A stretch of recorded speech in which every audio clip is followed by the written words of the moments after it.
Hey everybody, welcome. My name is David Foss.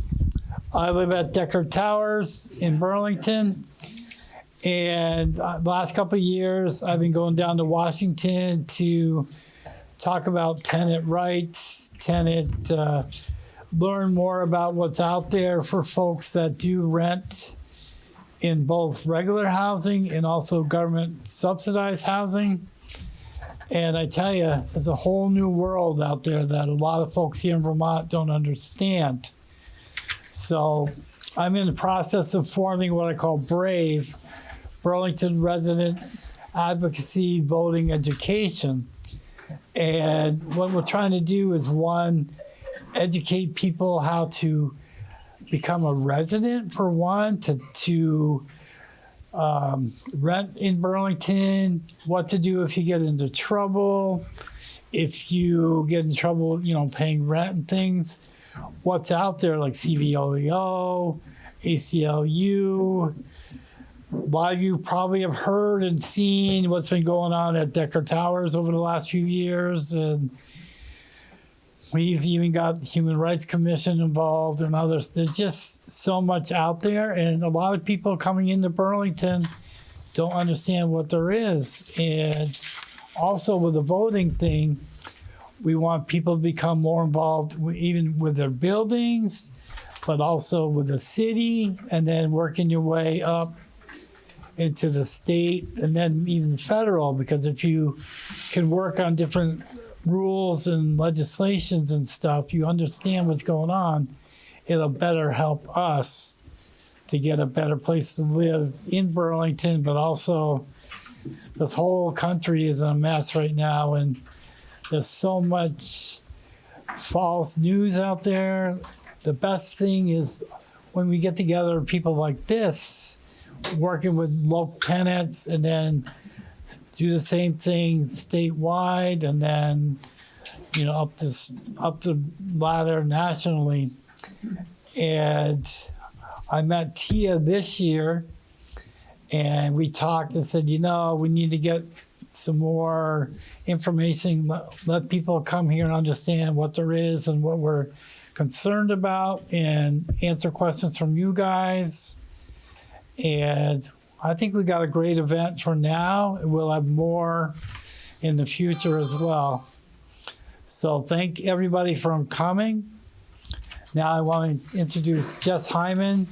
She's at CVOEO, a major statewide, national, local. She's you usually see jack of all trades, but she's more than that. Her hands are in everything, keeps everything kind of in balance. Earhart does the same thing. He keeps us all in check and balance as well. So.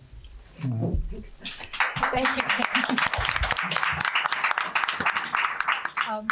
Thank you. Welcome, everybody. Thanks so much for being here. I'm Jess Hyman from CVOEO's statewide housing advocacy programs.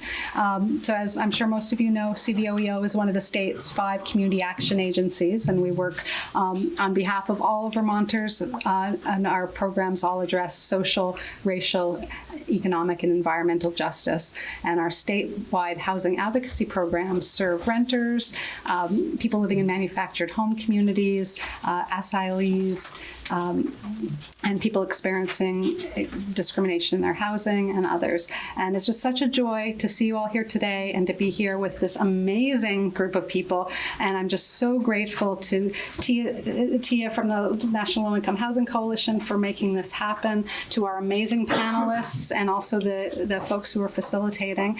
I see some folks coming in. Come on in, have a seat. I don't want to take up anyone's time before we get to the panel, but I just want to make a quick note that one of the reasons we're doing this today is for Fair Housing Month. So April is Fair Housing Month. It's a time when we celebrate the important protections that are in place at the national and state level to make sure that everyone can have equal access to a place to call home and to live in our homes free from discrimination and harassment. The theme for this year's Fair Housing Month is fair housing no matter what. So no matter what's happening at the federal level, no matter what's happening happening at the State House, Fair Housing Matters, and Home Matters. And so as part of Fair Housing Month, there's a whole slew of activities all month. Kalia Livingston from the Fair Housing Project, who's there in the back, has been putting together an amazing series of events. We have 1 week left of Fair Housing Month. If you go to fairhousingmonthvt.org, you can see the rest of the events. And I also encourage you to visit CVOEO.org to learn more about CVOEO. A few just quick logistical things. The bathrooms are down the hall, so feel free to get up whenever you need to, and there's snacks there. And now, without further ado, I will turn it over to Tia and this amazing panel. Thank you. Awesome. Thank you, Jess. And good afternoon, everyone. So I am super excited to be here from all the way from Washington, D.C., but I grew up in Huntsville, Alabama, and moved to D.C. a couple of years ago to be a part of an amazing organization, the National Low Income Housing Coalition. It's a coalition where we focus on extremely low incomers, and we advocate and work with policy makers around equitable and sustainable policy around affordable housing. And so I lead the work of Our Homes, Our Votes, which is a nonpartisan campaign to help educate and mobilize low-income renters. And so I get to go all across the country and just helping our partners with voter education work and kind of intersecting that with housing, advocacy, and justice. So I'm really excited to be here. Thank you all for having me. But I'm more excited to just be in community with this amazing panel. These are people that are working so tirelessly in Vermont around social justice issues, housing issues. And so I'm going to allow them to introduce themselves, and then we'll get started with the panel. We'll start with you, Alex. Sure. Hi, everyone. Thank you so much for being here today. I can't tell you how grateful I am to see you all. My name is Alex Karambelas. I use she, her pronouns. I'm a policy advocate at the ACLU of Vermont. That's the American Civil Liberties Union. We're an organization that works to protect the civil rights and liberties of people across the state. Pass it along to you. Right. Hi, everyone. I'm Lindsay St. Amour. I use she, her pronouns. I'm the executive director at Disability Rights Vermont. I'm glad to be here today. Thanks. And hello, everyone. My name is Reverend Mark Hughes. I'm the executive director of the Vermont Racial Justice Alliance, where we are pursuing systemic racism. We're looking at the root causes, impacts, as well as the solutions to move towards a more just society. It's good to be with you. And again, I'm David Foss. I live at Decker Towers in Burlington. And when I first got to Decker, things were I've been there 11 years now, and things were fairly, I hate to say it, normal, but things were pretty good and pretty calm.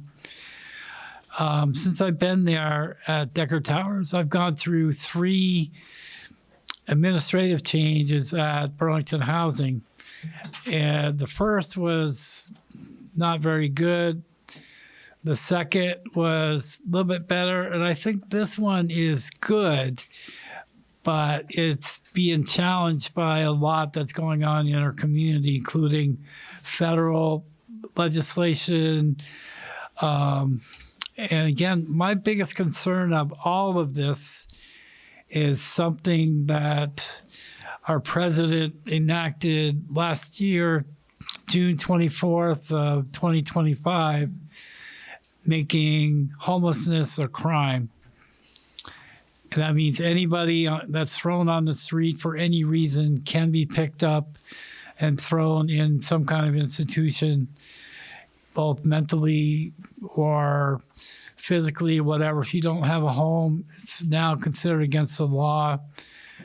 I know it's been sued and there hasn't been any results from that yet. So that's really, really scary for everybody.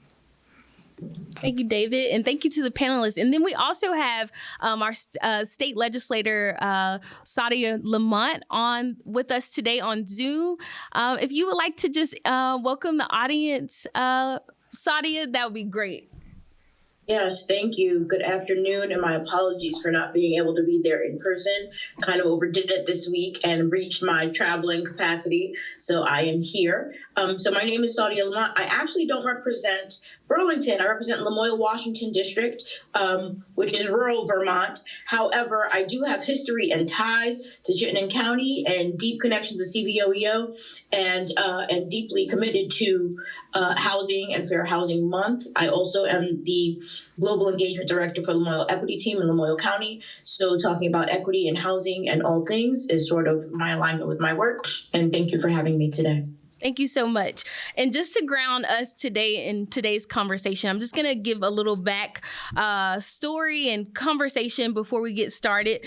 So today's conversation is about more than housing. It's about power.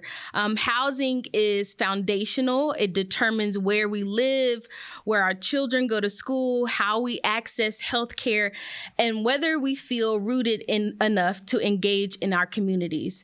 But just as importantly, housing stability directly impacts whether people are able and feel empowered to participate in our democracy. When someone is facing eviction, navigating unsafe conditions, or dealing with discrimination, civic participation often becomes secondary. And yet those very moments when their voices are most needed. And so today's conversation is going to really help us to kind of center housing and civic participation and equity in a real way I would hope really benefits you all today in the room, to really empower you to step out and continue this work and continue to empower your communities, continue to feel empowered as you really engage with your local officials, your state legislators on things you need the most within your community and for your own individual lives. So we'll get these questions going. So the first question is for all of the panelists today. How does your work connect fair housing to civic participation, and why does that connection matter right now? And we'll get started with Alex. Sure. Hi, everyone. So I just want to start by saying that civic participation, so voting, volunteering, community organizing, has really never been more important, especially in terms of housing justice right now in Vermont. We are experiencing a homelessness and housing crisis.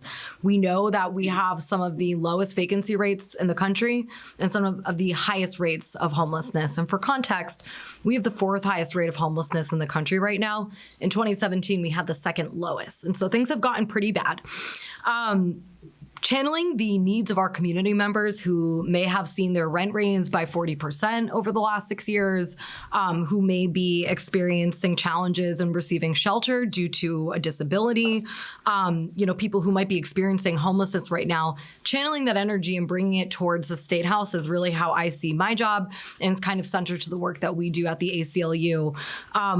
For context, we know that most lawmakers, I know we have some really special lawmakers who kind of fall out of this, but I think the reality that faces the lives of a lot of people who are lawmakers can be very separate from the lives of our community. It's very challenging to be a lawmaker. A lot of folks in that building maybe are retired or independently wealthy or have passive income, and all of that is to say there's a really strong connection between landlords and serving as a lawmaker in this state. And as a result, we see policies that kind of reflect that power imbalance. And so something that we're really excited to do today, moving forward, is to try to help kind of fight back against this and build people power. Thank you so much. Of course. That was a great answer. So, at Disability Rights Vermont, we have one program in particular that's really focused on civic participation and making sure that everybody's voice is heard. So it's always been a big part of our work. We also do a lot around fair housing and housing discrimination.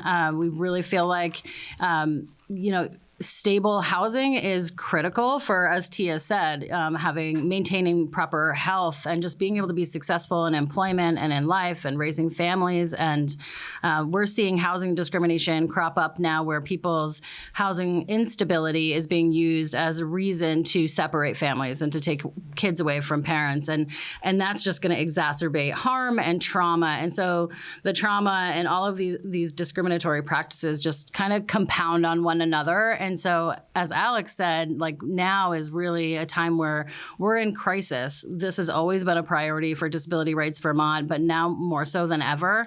And there really is this intersection where we have to talk about how important it is to participate in our communities because we can have impacts on things like housing. And as Tia mentioned, but it can be so hard. When you're struggling, when you're in crisis, voting could be the last thing on your mind because you're worried about where your food is going to be coming from. Like, do you have a place to sleep? And so going to the polls seems like really not important. And we have to find a way to, in those moments where we can breathe, to really empower folks to step out and to vote because we can make a difference if we do that. So. There's no reason for me to say anything here. I mean, I had prepared something to say, but apparently somebody was reading my mail. Yeah, housing stability. I mean, it creates civic power. Housing stability. Housing instability, it suppresses it. And the only way to dismantle unjust systems for impacted people is for impacted people to be heard. Is our take on it. I think they need to be heard at the ballot box. They need to be heard in the ears of elected officials. And they also need to have the opportunity, if they choose to become elected officials themselves, quite frankly. Our work at the Vermont Racial Justice Alliance, alongside of the Richard Kim Center, which was a spinoff of the Alliance back in 2021. Damn. It's grounded in what we hear directly from the community. This is about the fact that what I'm seeing more and more is that housing instability is really silencing a lot of people, and I see it with my own eyes. We sit with a lot of folks that are navigating, like eviction, living in motels, moving from place to place. And essentially, they tell us, pretty plainly that, hey, I'm not thinking about voting. I'm not thinking about, civic engagement. I'm trying to survive. All I'm trying to do is I am just trying to make it.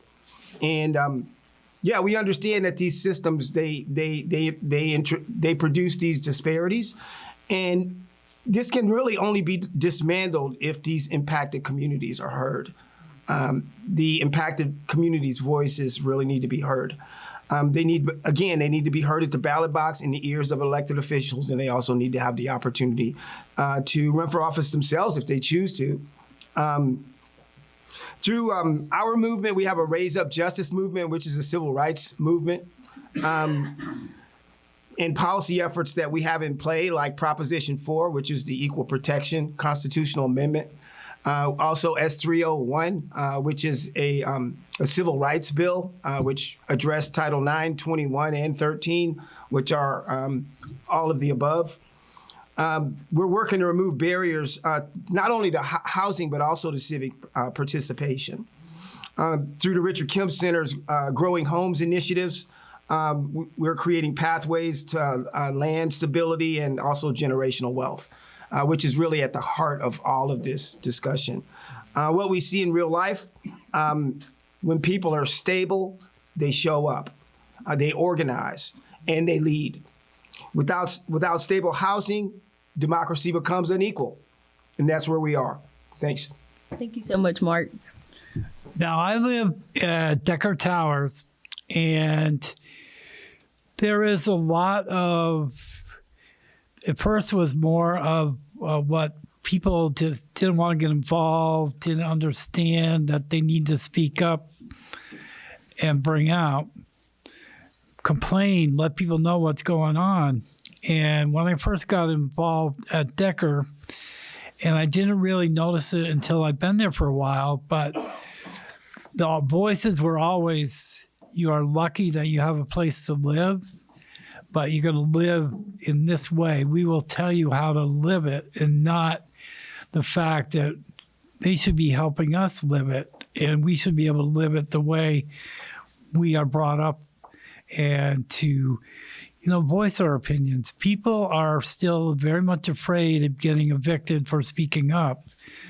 And we started that we have a really good tenant relationship now, tenant board that we developed. It's taken a while to develop, but the housing authorities are starting to listen to us more. We have our own inside elections, which is interesting. The board, the council, we have a council which consists of all the folks that are in the building that are legally renting and paying their rents and all that stuff. And they have equal voice, but we also vote for a board, and that board is designed to speak out and collect information and try to help be the bridge between the housing association and the residents. And we're finding that doesn't always work, because you've got everybody is learning more and more has their own goal, their own needs or what they want, instead of trying to help everybody be equal and receive what they feel to be a safe, secure, and clean place to live. Thank you so much, David. And Saudia, could you tell us how this concept is working for you, and how you kind of go about your day as a lawmaker, kind of bringing the intersection between housing and also even civic participation, and what that looks like from your perspective? Absolutely. Thank you. Well, first, I'd just like to say, so housing. Oh no. Yeah. Okay, 1 second, Saudia, you're breaking up. Can you? Oh no. Oh wait, that was clear. Is Okay. that better? Yes, that's better. That's better. Is that a good spot? Yes. Okay. Yes. Can you hear me? Okay, thank you. Apologies. So it's just saying that housing is not only a human right, but it is also healthcare. And housing justice is democracy work. And if people don't have a safe place to sleep, it's harder for them to believe in the system and participate in it. So I serve on the House General and Housing Committee in the legislature. And the laws the bills that come through our committee around housing are in regards to building housing and landlord-tenant access. We worked on some of those things this year unsuccessfully. I'll talk about that later in future questions, but specifically on how it connects to the work. Fair housing and civic participation are not only interconnected, but deeply interconnected into my life. I'm a person who's experienced chronic homelessness. My most recent bout of homelessness was in 2018. Wow. And so I say that because I'm not separated from the issue. And so for me as a legislator to show up in communities and talk about these issues, it is very important for me to bring that lived experience, because that is how it is connected to my work. I came from there. I've been in the shelter programs. I've lived in the hotel programs. I've lived in my car with my toddler. So I understand deeply the impacts of being unhoused and how that affects you, not only while you're living it, but long term. And that is why I am here in the legislature, to try and encourage folks to be civically engaged and participate in this democracy, because we have to advocate. So many people feel that there is a disconnect and that their voice doesn't matter and that no one's going to listen to them. Well, people will listen to you, but not only that, you, as Mark said earlier, I believe, you should run for office too, right? Because this is where we are. And that's the beauty of Vermont, is that it is a citizens legislature. And so as a policymaker, the decisions, I get to see how the decisions are made in the state house, but also how that directly shapes access to stability on the ground. Because I stay connected to the communities and to the people with lived experience, so that I can remember why I'm here and what I'm doing. And that is how I bridge that gap in bringing equity into the State House and bringing the work that I'm doing in the State House into communities.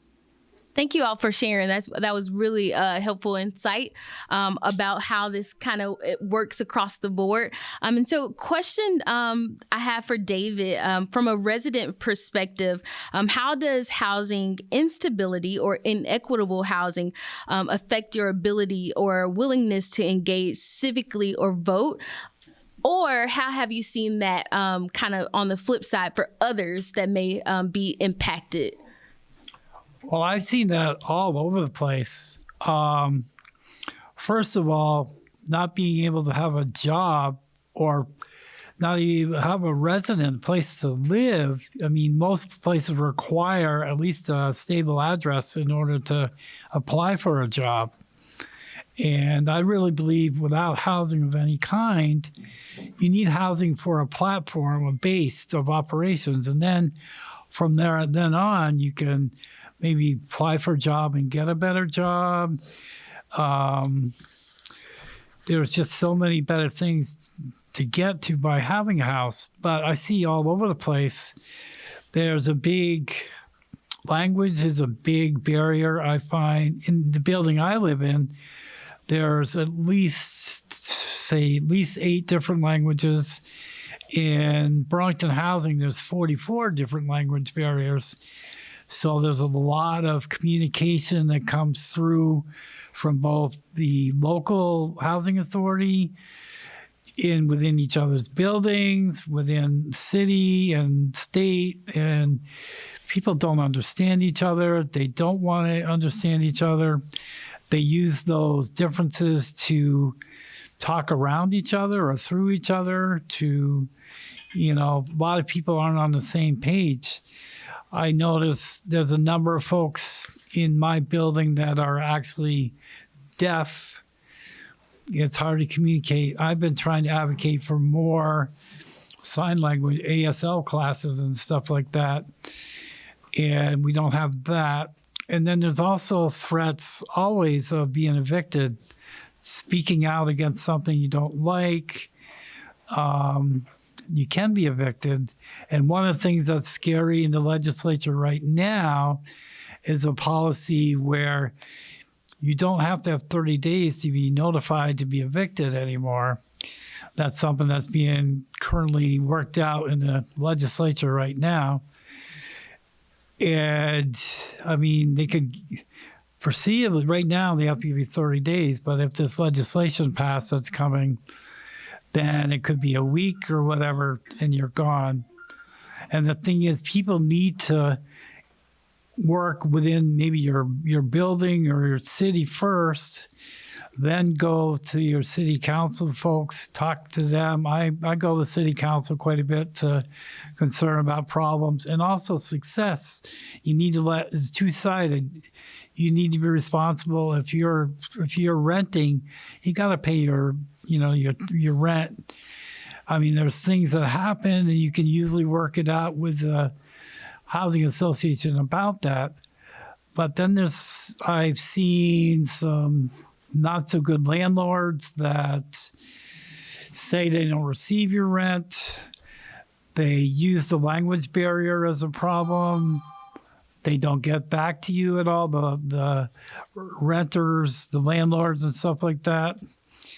And you got to be watch out even for housing authorities. They used to, in the past, they would be like, yeah, we have all these services available, get you in and stuff. And then they say, we're just your landlord now. So there's a big division among everybody. There's confusion, chaos that comes from word of mouth. There's a lot of folks that spread rumors. That's both also person to person, but also on the news and things like that. Nobody quite knows where to go, who to talk to, who to trust. There are people, even in my own building, that would like to rat on people and try to make rumors about things that aren't true. So it makes it more uncomfortable for people to live together. I mean, I live in a building where there's 165 different people. And we should all be able to live our own lives without, as long as you're not being egregious for other folks' rights too. I mean, if you blast your music, 24 hours a day, then you need to be talked to about that. But, everyone should have an equal right to be able to live in a safe, happy, secure place. Thank you so much, David, for sharing. This question is for Mark. During Fair Housing Month, we reflect on systemic inequities. How are racial disparities showing up in both housing access and civic participation in Vermont today, from how you see it? Yeah. First, I want to say something about Saudia. Saudia LaMont, our representative from LaMont, because that intersection is really relevant in that committee that you serve in, Saudia, because I know that committee is House and General.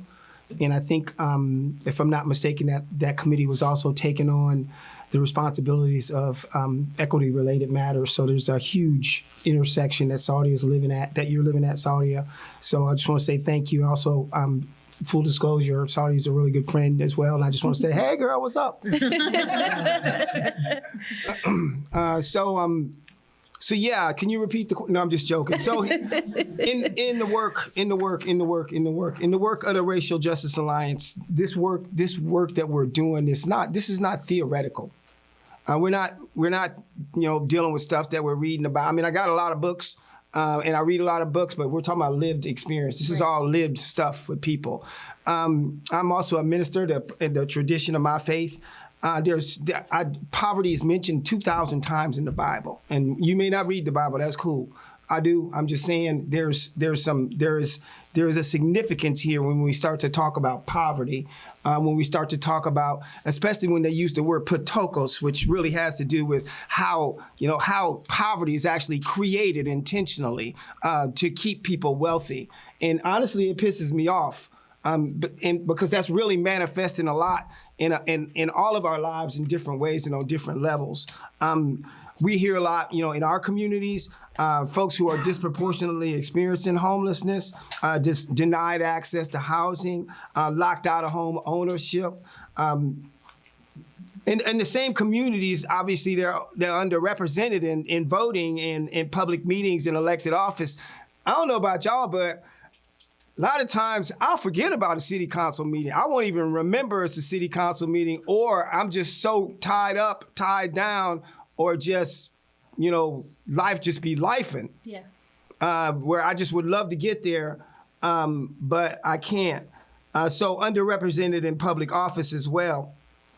People are telling me directly, they're saying, how can I show up to the ballot box when I don't even know where I'm gonna be living in 6 months? How do I do that? How can I run for public office without stability? I just remembered the owl was in the room, so I'm talking to y'all now. And also, how can we name the cycle? Here's the thing: it's systems is what we're dealing with. This is a systems issue. I think Malcolm X said it. Yep, I'm quoting Malcolm X. He said, if you got wellness and you take we out of it and you put I in it, then that makes it illness. So what we got to understand that this is our jam. It's not my jam. This is our jam. We got to do this. We got to do this together. This got to be about we, because even in our best moments, if we're not organizing, then we're losing. Absolutely. If we're not organizing, so the system is set up in such a way where it precludes us from being able to do so. So it's got to be some intentional stuff that's happening out of us. That means you got to do it when you don't want to. You got to do it when you're tired. You got to show up when you don't think you can.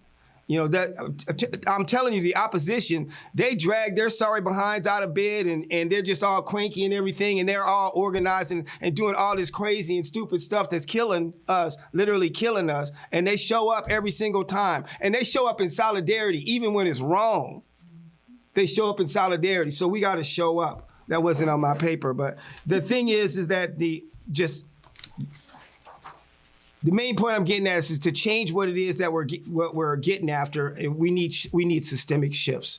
Access to land, home ownership, investment in community-led solutions like the Growing Homes program I told you about earlier, removal of barriers to voting and public service, and intentional pathways for impacted people to lead, not just follow. Because this is not just about housing equity.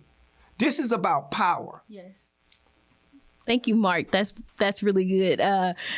Lindsay, you have an important role that I feel like a lot of times it's overlooked, and the work that you do as it relates to disability rights, housing, and civic participation.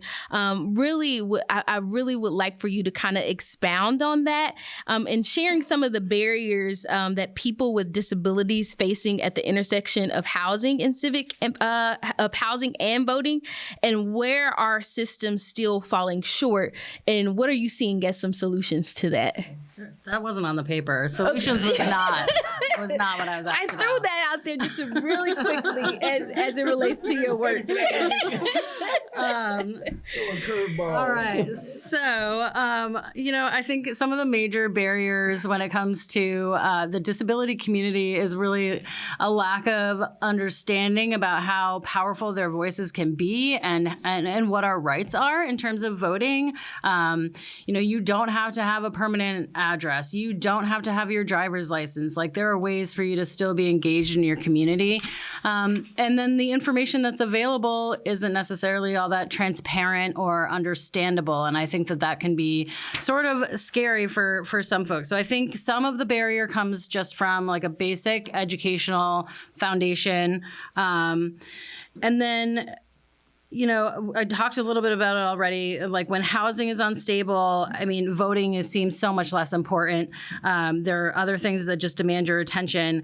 And it's interesting because we did not coordinate our speeches or responses, I promise you. But as Mark was just saying, I think with all this scarcity that we're experiencing and this need to try and be able to survive, it almost makes us look inward, and people, they isolate and they're just like, I need to make sure that I do what's right for me. And there's this lack of engagement with others when we really we're going to accomplish more, and we're going to accomplish more efficiently if we work together. But I think there's something where our instincts to survive almost isolate us even more. And so I think we have to somehow, to get over that barrier, is to really slow down in those moments where we're really tired and it's really hard, and to recognize that we have community. And I think that's also like this barrier where we are all fighting our own big fights for ourselves, and we need to find a way to really create community and empower one another to do that.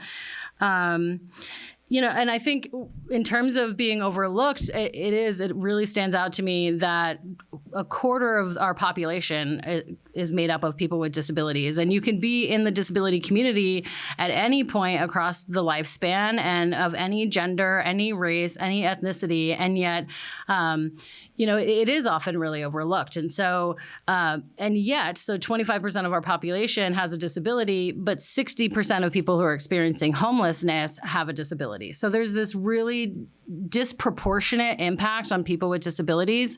And I think that's, and as Mark again said, when we're in these isolated, vulnerable positions, that's when our voices are needed the most and heard the least. So I don't even know if I answered your question. Solutions. You did. Solutions. So, I think that comes at the end a little bit, but I think just really trying to stick it out and do one or two things and start small. And I think and reach out to one another. I think there is a lot of stigma around asking for help. And we need to get rid of that. We need to know that asking for help should be welcomed. It should be encouraged, and to be more inclusive, and just making inclusivity a part of what's right.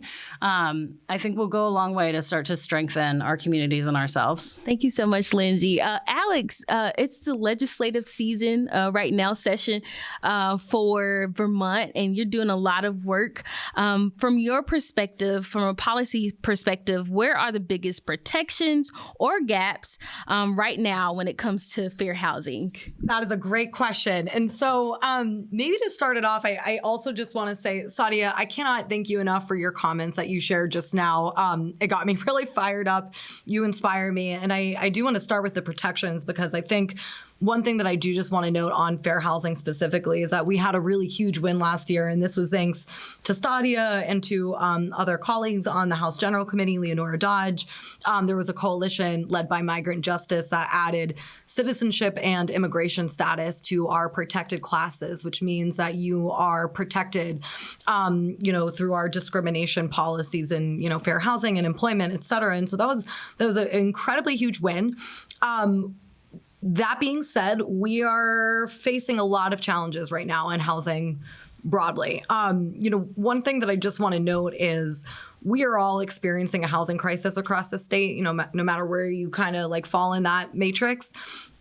A lack of affordable housing is what drives discrimination in this, in many different ways. Discretion is where discrimination can often occur and flourish. And so as you get a tighter and tighter rental market, the risk of that happening, I think, increases exponentially. And so that's something that we have been really focused on. Our shelter system is getting a big redesign. This year, there is a bill, H938, that would seek to do just that. It's in a pretty challenging part of its, kind of development through the legislature. As of right now, it would cut the capacity of our shelter system. And, we're in the middle of an escalating homelessness crisis. I know that our lawmakers are working really hard on that bill. It's very tough when you have an administration who does not want to see our shelter systems resourced adequately. So that's one side. We're also facing a challenging moment in landlord-tenant law. We have a bill out there right now, H772, that would essentially increase the speed and volume of evictions, among other issues. We think that is a wrong move at this point. There is nowhere for people to go. People lose their housing today. If you don't have natural supports in the community, there literally is no option for you. And in all of these conversations, I want to go back to our protected classes. People of color, Black Vermonters, people with disabilities are overrepresented in our shelter system, in our population experiencing homelessness. These are real, material, systemic inequities that we need to address. Oftentimes, I feel like Vermont can sometimes overlook the reality of what we're currently experiencing. And so we're still fighting the good fight. The challenges persist, but so do we. I hope I have some good news to share with everyone at the end of the session. Thank you so much, Alex. This is directed to Saudia. In the legislative session right now, how are current housing policies in Vermont either advancing or undermining fair housing? And what stood out to you in recent debates, as Alex mentioned, with H772, a proposed bill that would that makes significant changes existing landlord and tenant statute. So tell us a little bit about that and how you're kind of working to fight against this bill right now. Thank you. Well, so full disclosure, I'm not really working against the bill right now because it is in the Senate. And so it had already passed out of my committee, unfortunately, out of the House. I did vote no on that. And so I will say some things that stood out during that conversation were the inconsistencies and the imbalances. The bill was put forth as an attempt to, in the language that was used to promote the bill, was to balance landlord-tenant laws. However, during committee, I'll be really transparent. We took testimony from two tenants. We took testimony from an abundance of advocates, an abundance of landlords, and an abundance of nonprofit organizations that serve people. This bill, ultimately on its head, the truth behind it was to serve as a resource for nonprofit landlords to be able to address some issues that they're experiencing. Sort of what you heard about the things in Decker Towers, these things that are happening where there are problems that arise and people can't, I'm doing air quotes, cannot address them. The fact of the matter that this bill should not have been used as a vehicle to address those issues. It didn't do those things. Some of the things that were in here are things that are already in place. and so that are circumvented, which is why we have a problem in our renting system and our landlord-tenant system. And so I say that to say, oh gosh, this bill had caused me so much anxiety. I woke up with 5 gray hairs after we passed it on the floor because I was so disappointed in the imbalance and inconsistencies. We continue to see the housing shortages and low vacancy rates, and yet we did not do what we needed to do to address housing protections for tenants. Full disclosure, I am a tenant. I am at risk of being evicted at any moment. That trauma lives deep within me. It's something you don't forget, and it's something that you live on edge. And in our current legislation with this bill, the proposal, which has since changed since it's left the House, I will say that there have been changes. I don't know what those changes look like in the Senate yet. However, the implications of shortening, the reason why I voted no, is because this bill, it came down to, can you hear me still? Yes, we're good. Okay. You're good. It came down to values and impact. And we needed to balance, and this did not do that. It is inhumane to believe that someone can pack up their entire life and be moved in 14 days. That is not physically possible. As someone who has been evicted multiple times, I can tell you it is not possible. The goal was to address those other issues. This did not do that. It did not meet the need. And so too often we legislate from a place of urgency around property and systems, and not enough from a place of urgency around people. And I think that there is the disillusionment in that building, right, around the rising cost of housing, the increasing of eviction, and how that can impact people, and how those impacts leave people feeling powerless, not only in a civic engagement way, but in a daily living way. If you don't know where you're going to sleep, you cannot show up to work. Students who do not know where they're going to sleep cannot show up and learn in school. And we forget that that basic need of housing security impacts everything so much more than civil engagement. And I really wanted to, the concerns around the accelerated displacement that weakened the tenant protections were so problematic for me. And I'm still hoping that the Senate is doing things to counter that. I've heard good things. I don't know that they're true. So I don't want to speak on, I don't want to speak on things that I do not know. I will say that there were some good things in the bill. I still voted no because the intent versus impact, and the impacts would have been detrimental, and I can't support that. Well, thank you so much. And I know that we are definitely kind of inching into the time right now, and I want to speed us up. So we're going to skip a few questions so we can allow questions from the audience. But just to kind of help us land this plane, we're talking about moving from housing justice to civic empowerment, right? So what is one action organizations or Vermont residents can take in the next 3 to 6 months to advance both fair housing and civic engagement? And then we're going to open it up to the audience for a couple of questions. Oh, and go ahead. Whoever wants to start us off. I'll go right ahead. Okay, great. So, one thing that I just wanted to share, because thinking of a timeline of 3 to 6 months, this legislative session is going to be over, within a few weeks here. And so I just want to say that reach out to your lawmaker and introduce yourself. Doesn't matter if there's a policy up on the table. It doesn't matter what time of year it is. Oftentimes, taking the time to build that relationship out means that when it gets down to the wire, you already have that direct line with someone, and you can help impact policy change in that way. And the thing that is the most powerful and is the most impactful is to share your personal story. I recommend just taking 10 minutes, emailing, text, whatever, however you can reach out to your lawmaker, let them know who you are, let them know that you care about one issue, and ask to find a time to meet if possible. I think that that's the number one thing that folks can do. Or, like others had reference, consider running for office. There's going to be a lot of shifting around in the legislature this year. So thank you. Thank you so much. Go ahead. Yeah, I think she read off my paper because I was also going to say reach out to your legislators in your community and share your personal experience. And it doesn't have to be bad. I mean, I think you could also share the positive things because they need to see the spectrum of like what might be working and what might not be working.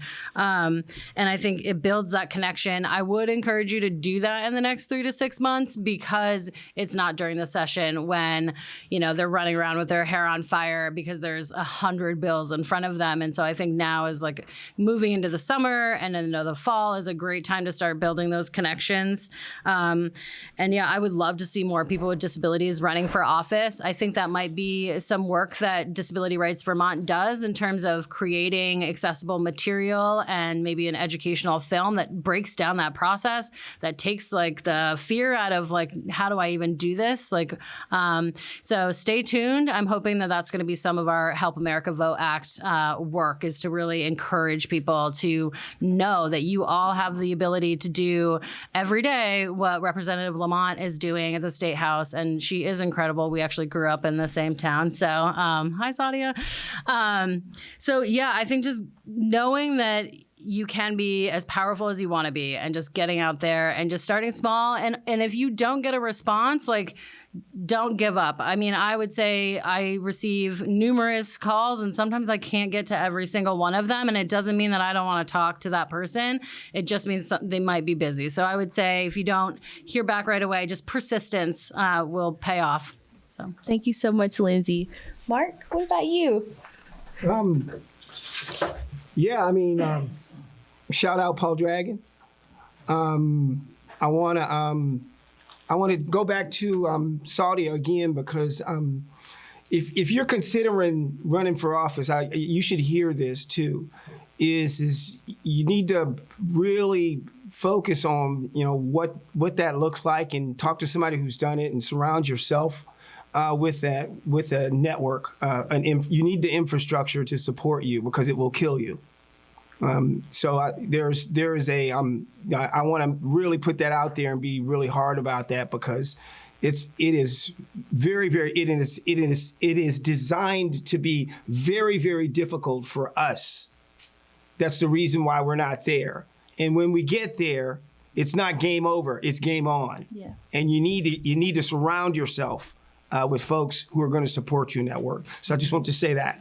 The other thing is yeah, I mean, I think it's kind of unfortunate, too, that we're having this conversation and nobody's talked about the federal retrenchment of civil rights across the entire federal government, from the DOJ all the way down to HUD and whatnot, and the fact that the federal government is not enforcing civil rights, any of them. So you can try to get all the housing you want, or maybe even get it. There's nothing that's going to guarantee you that you're going to keep it. Absolutely. Because there's nothing that guarantees that your rights are protected. That's another session. Yes. But I think it's worth having that conversation because this is not a pretty environment that we're in right now. And that's something that we need to be talking about, which is why it falls on the state to protect the civil rights of us. Which is why the Equal Rights Protection Constitutional Amendment, which will be on the ballot in November, is so damn important.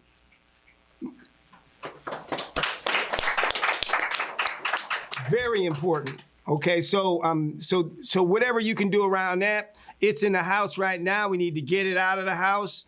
And then we also you also need to get to the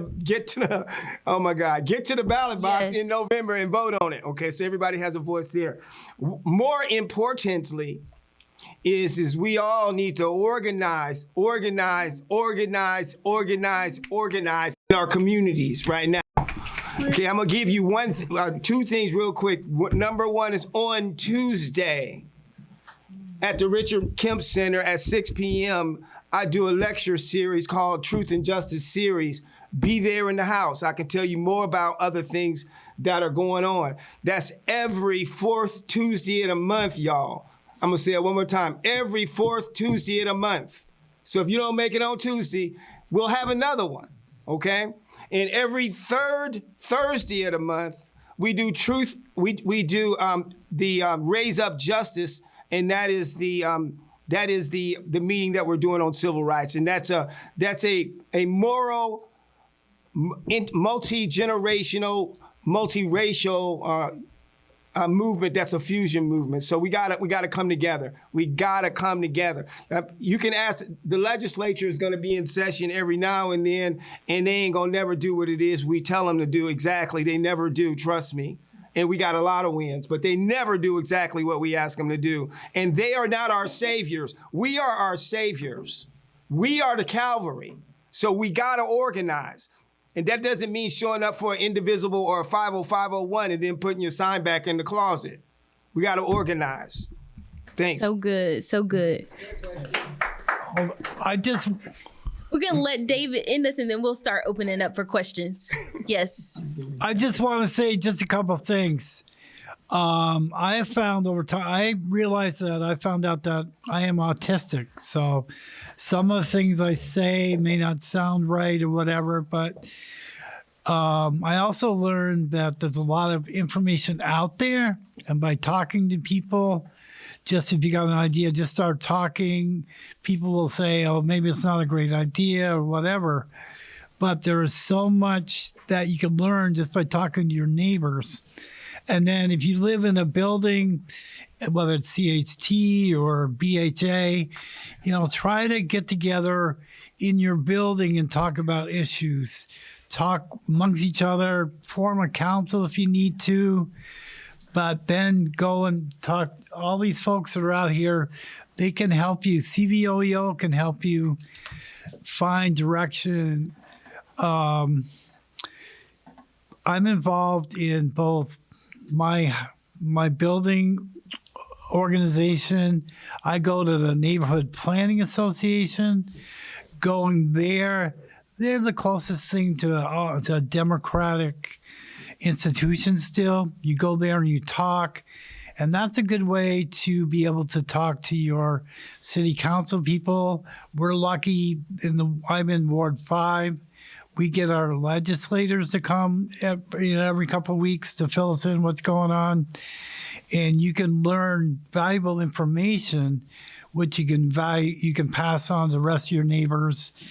And then every now and then go to a city council meeting, because they change fairly often. And there's so many laws now that everyone else has been talking about. The discrimination coming down from national. I mean, they're working on legislation right now that you could have just up to maybe 2 years of help for housing, or federal stuff like even food stamps and stuff like that. If you get in there, you'll get 2 years of housing help, and then after that, you're on your own. And all this stuff is eroding our rights to have. Everyone should have a right to live in their home. Yes. That's a fundamental right of everybody. And you have these governments that are taking away these rights, and it's just wrong. It's all about money, money, money now. We need to stand up, and the more we're together, the harder it is to break us up. Thank you so much, David. Can we just give a round of applause to our panelists really quick? Thank you all so much. And very briefly, we're going to open it up for questions, but I just want to echo, there is midterms coming up in November. There's a lot of things happening on the federal level. That's where most of my work is. We just defeated the Saved America Act, which would have been a bill that would have required proof of citizenship for new registrants and people to re-register to vote. And so that bill died in the Senate just recently. But there are so many other efforts right now that we're seeing on a federal level to really come and oppose and continue to bring more barriers to voting, to the access to the ballot box. And so it's so important that we organize right now as communities for things that we have going on, for whatever you may be an issue for this, for your community. And then we're going to have Saudia to kind of end us with just some final words around what we should be doing and how we can be organizing right now as community members in Vermont. Oh, Yes, we're going to get quick. 1 second. Yes. am I on now or not? Yes, you're good. You're good. Okay. Like I wasn't sure if I was supposed to be out. But I just want to say thank you. And what's really here important is that when people see their testimony reflecting legislation, when they see leaders listening, when they see policy improve, they engage. And so that's why I continue to show up. That's why representation matters. That's why access matters. And so it's really important for folks to, as people said, to organize and not only organize, but show up. The goal is not to overwhelm people with information, but it is to empower them with truth and tools, right? And we respond by meeting people where they are. And to provide clarity and compassion. That is my goal anyway. And we need trusted messengers to simplify the information and do consistent outreach. So thank you all for your work.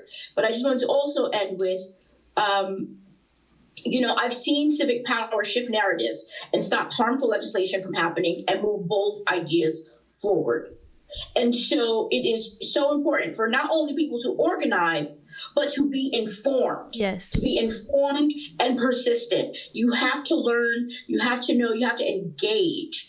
And right now, Vermonters can make their voices heard by, contacting us, but not only that, contacting us over the summer, but really, I encourage folks to get clear on your story when you're sharing your testimony. Know what matters so that things don't get lost in translation, right? That is very important. Attend the local meetings and do the frontline work that you all are doing, because civic power is not just voting every 2 or 4 years. It's sustained engagement, right? It's community voice turned into policy. It's, and the actions that you can take are to stay informed and while you get organized, and think about who represents you, and not only who represents you, but who else partners. Because there's 150 of us in the legislature, there's 30 senators, and then there's the governor. When things pass through, they have multiple people to go through. So reach out to multiple people, not just one person. Get clear on your story and build those coalitions within your local communities, and then engage on a local and state level, because change happens in relationships and in community. And when we are organized and we are informed, that is where our biggest influence comes to make the policy look different. That is where we see stronger protections, more equitable outcomes in our government and in our communities. And I want people to feel ownership over their democracy, not to be removed from it. I was a person who said, I don't do politics. That's gross. And yet here I am. Right? And so I was one of those people. So please don't be disillusioned. And I will say, I'm a person who holds multiple intersecting identities, marginalized identities. I'm a woman of color with disabilities who is queer and working my way out of poverty and off systems. Okay? So it is not easy. This building, this job, this role is not accessible. But guess what? I show up and I fight. Not for myself, but for Vermonters, because that is what's important, is that how do we see a way forward, not only for ourselves, but for our children and the next generations. We have to have these foundational infrastructures so that Vermont can be what it needs to be, so that future generations can thrive and we can enjoy our quality of life while we're here. And so I will keep fighting for you. my colleagues are fighting for you. It's not just me. I'm not the lone ranger in the State House. But you know, it takes that voice of really feeling ownership over your democracy and really getting engaged, not only locally, but on a state level and consistently, because when out of sight, out of mind, I'm neurodivergent too. So I will say that out of sight, out of mind, we have to stay engaged. That's why I show up to these meetings in my community, and meetings all over the state, because I don't want to forget who I'm fighting for. Thank you so much. And stay engaged, yes. Wow. One last round of applause for all of our panelists. Thank you so much, Saudia. Thank you, everyone. We're gonna We're gonna open it up to questions. Go ahead, sir. David Gall, I'm a community activist. I work with the unhoused. I don't use the word homeless. Yes. I use the word unhoused. Yes. We have 4 Native American tribes in our state of Vermont that are not being recognized properly. There's a lot of miscommunication going on here that it's hard to go online and find all these locations, sign up and talk about things, and you feel like everyone's divided up. Now, there are 9 churches in our community that help out the unhoused, including this one. We're all, as a community people, we are a lot better than we used to be. We have programs, shelters. We have a lot of good things going on, thanks to Champlain Land Trust, Housing Trust. I'm just saying that there's a lot of good things that are going on. Yes. But sometimes people don't give out the facts and give these people any credit for. We have to fill in the spaces that the state and the Vermont and the government isn't in placing. We have to be the power to say we have to stop this. I feel sorry for the landlords, though. My poor landlord bought a building that's in really bad shape, and he can't be taxed to death anymore. I mean, if he gets any more taxes towards him, he's just going to sell the building to somebody else. We have to. People who do this, who have buildings, need resources to help paint, fix, get tax credit. Because, you know, I live in a building that's 1904. You know, I love my home, but if he had some tax credits for paint and maintenance properties and all that stuff to do all that stuff he needs, he would be a lot more better off today. So that's my own question is, we have to look at everyone's situation and not just one side of the situation. We need also a clearer website. So we could just go on, look at what we need to do, and click where we need to click, and not navigate all over the internet. That's all I'm asking. Thank you. Thank you, David. Thank you. Do we have any other questions? One right there. Go ahead. I like to express a point of view. I won't try to disguise it as a question. I came in from Jericho, where I've lived for 40 years, farmed much of that time, and I've watched a housing policy and power designed to turn my town into an enclave for the wealthy, using zoning and the power of municipal governance. Last year, the average cost of a house built in Jericho was $963,000. In Jericho, it's illegal to build multifamily housing on 86% of the land. It's illegal to provide room and board in over 2/3 of the ground. Wow. And I've watched the town become so wealthy that it's unable to imagine, kind of what the needs are. And this is all done with the complicity and the support and the encouragement of the Chittenden County Regional Planning Commission. They're about to approve their 2050 housing goals on May 20th. Wow. Their plan, their projection is that 1% of the multifamily housing in Chittenden County built over the next 25 years will be on 81% of the land. So 81% of the land will only house 1% of the multifamily housing.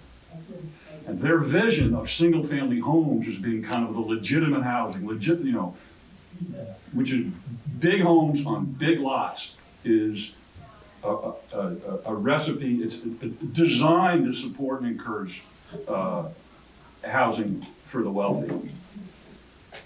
In over 2/3 of Jericho, and this is the suburbs in general, okay? Jericho is just representative. And the Chittenden County Planning Commission is controlled by the suburbs. That is their point of view. That housing and people of low and middle incomes belong somewhere else, okay? In Jericho, and over 2/3 of Jericho, you need 10 acres to build a house, to build a dwelling.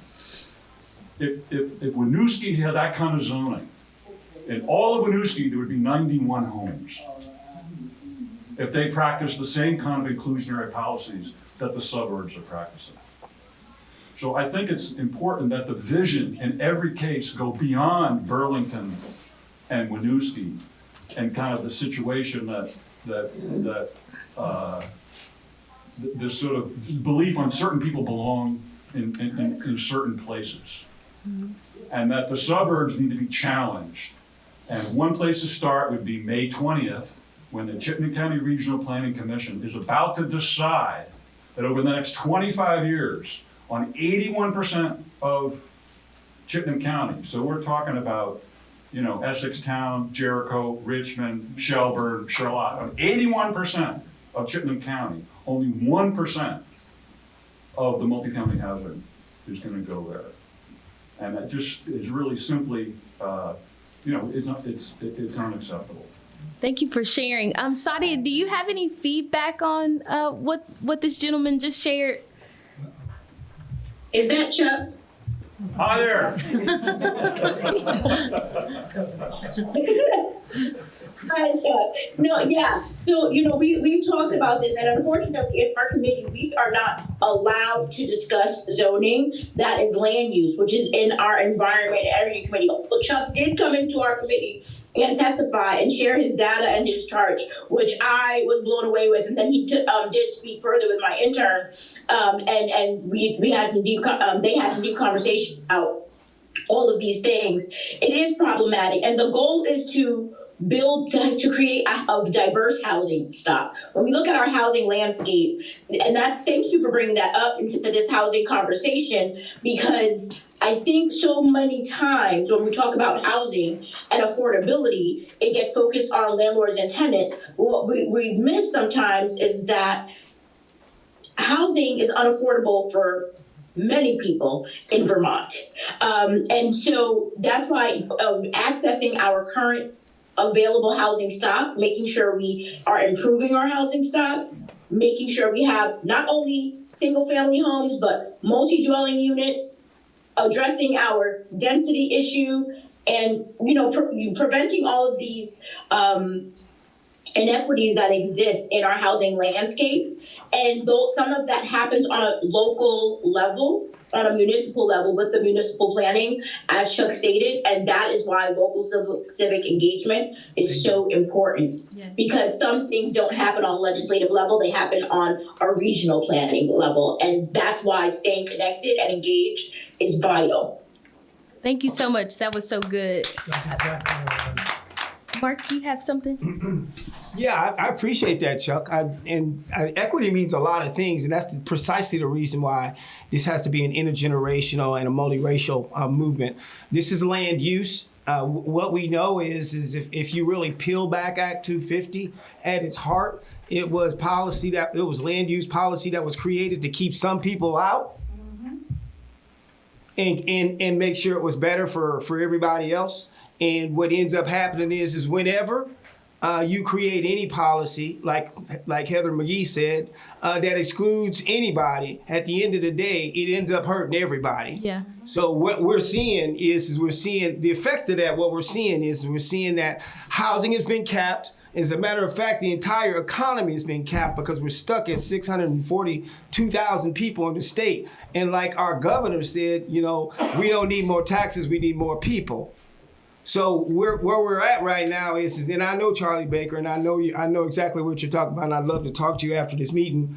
I know that they have an equity subcommittee that meets over there as well. You should, yeah, Hal's right too. I would show up everywhere I can and organize them as well. And I think the other thing too is as we're chasing Act 181 and we're chasing Act 59, and they've taken and bifurcated or trifurcated all of this land use policy. So we have to talk about environmental justice over here. We have to talk about conservation over here, and then we got to talk about land use over here. All it is a shell game. It's kind of a joke because back in 2019, I was in Amy Sheldon's committee talking about Act 250 and what we needed to do about taking and modifying that. So what's going on right now is that there has been no real, sincere, and intentional effort at going in and just upending the entire Act 50 and getting it right. So it's not benefiting a few and putting everybody else out like it's doing you out there. So I mean, I got a lot of respect for all of the details that you shared, and I'd love to hear more about what you're saying and figure out ways that we can organize around it. I'd also end with just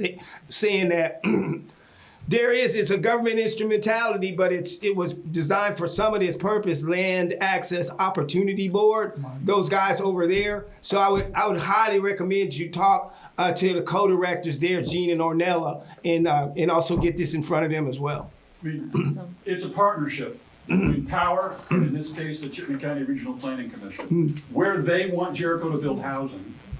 There's over 500 homeowners have signed contracts with each other banning all affordable housing in their neighborhoods. Wow. NIMBY. No additional apartments, no duplexes, no threeplexes. That's more of the same. Not in this neighborhood. That's We have NIMBY. a neighborhood that was just finished. Yeah. The average cost of a new house in this neighborhood was $1.1 million, all single-family homes, the whole neighborhood. In that neighborhood, the town makes it illegal to build multifamily housing for environmental reasons. Yeah, sounds like Act 250. I think, David, you have something? Can I, real quick, I just wanted to, because I wanted to say that, you know, that there is work happening in the State House around the repeals of portions of Act 181 that we found to be not beneficial. And some of it is that the portions around infrastructure and designated downtowns will remain, and the harmful parts of the Tier 3, the road rule, those things. Tier 3? Yes, are being repealed. So I just wanted to just say that those things are being addressed in the legislature right now, but there are benefits. And I just also want to plug, I know you guys are in Chittenden County, so it's less impactful, but for me, a person who moved up here over 30 years ago from New York City, I love Vermont, and I came here for its rural landscape. And so there really is, it has to remain a thoughtful conversation about how do we keep Vermont, because we don't want to overpopulate with buildings. We don't want to overpopulate Vermont with large buildings, which is why creating a diverse housing stock is so important. So I just wanted to just say that those things are happening, and it's a delicate dance. And I appreciate everyone's insightful contributions to the conversation. Thank you. I just want to make one slight comment. And I think the TV's inundated and news and inundated with all this stuff. Remember, the indigenous people were here first.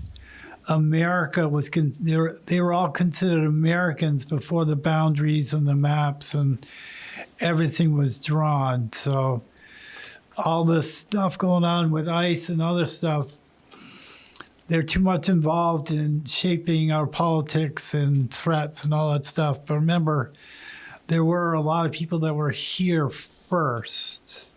And we've destroyed a lot of their environments. And a lot of people have lost their whole lives and cultures. And we don't want that to happen here in Vermont either. Thank you for saying that, David. Do we have any other questions? Yeah, go ahead. As an adult with disabilities, some of which cannot be diagnosed because I'm an adult and not a child, how would you suggest people go about finding housing that suits them when they're not really necessarily able to live alone but can't provide services to them because they are an adult and didn't get diagnosed young? That's a great question. So you can contact Disability Rights Vermont, but I would say the Vermont Center for Independent Living is a really great resource. If you have one goal related to independence, they can provide like a peer support person to kind of help you navigate housing and whatnot. If you're looking for housing and you're facing barriers for being accepted into like a housing unit, I would definitely recommend calling ourselves at Disability Rights Vermont, and we could assist. We have a number of programs, especially if you're working or able to work a little bit. We have programs because we think housing is critical to maintaining employment as well. So happy to be a resource for you, and I could give you a whole list of other resources. The only reason I'm able to have been living alone for so long by myself is because I've got a community with Dave and my mom and my dad. And Awesome. so they've become my family and have my support, and without them I probably would not have lasted as long as I have. Well, I mean, that's fantastic, and I would love to help you continue to be successful. So Yes, reach out. thank you. Definitely talk. Amazing. I think we had one more, another question, and then we'll get to you. Go ahead, ma'am. Okay, I been tracking this whole fair housing month.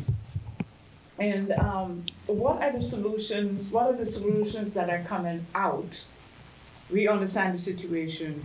I think at this point we should be getting to solutions. Yes. I, for example, as a civil rights activist and humanitarian for more than 35 years, I made a petition and collecting signatures to give to my girl, Saudia, coming down there to Amour to see you as well. So, and that's full disclosure, we are friends. Yes. But I do approach her exactly how I approach everyone else.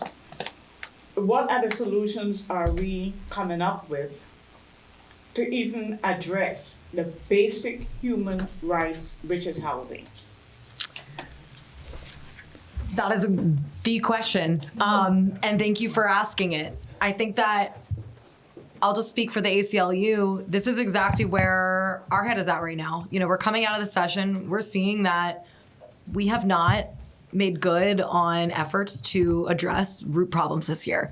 We need to come back to the table next year full force. One thing that we've been asking our legislature to do, especially in terms of shelter, because that's really how we began orienting our work, and we're currently in the process of expanding into tenant rights as of this session.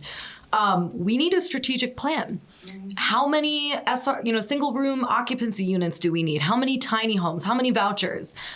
I think that this information is out there in bits and pieces, but we need to put it all together and come up with a long-term strategic plan that looks at things across our systems, that looks at the services that folks might need to, be successful and remain in housing. Look at, the long-term vouchers that people need to be able to access housing in the community. I think that we need a plan. I think that this is what we're asking right now. I still think that there is room and time to get that plan outlined in this legislative session. But I also think that meeting like this and hearing what the actual needs are from the community is how we can make sure that whatever plan either comes out this year or next year is actually aligned with what is needed. So I can't tell you how much I appreciate the question. Yeah.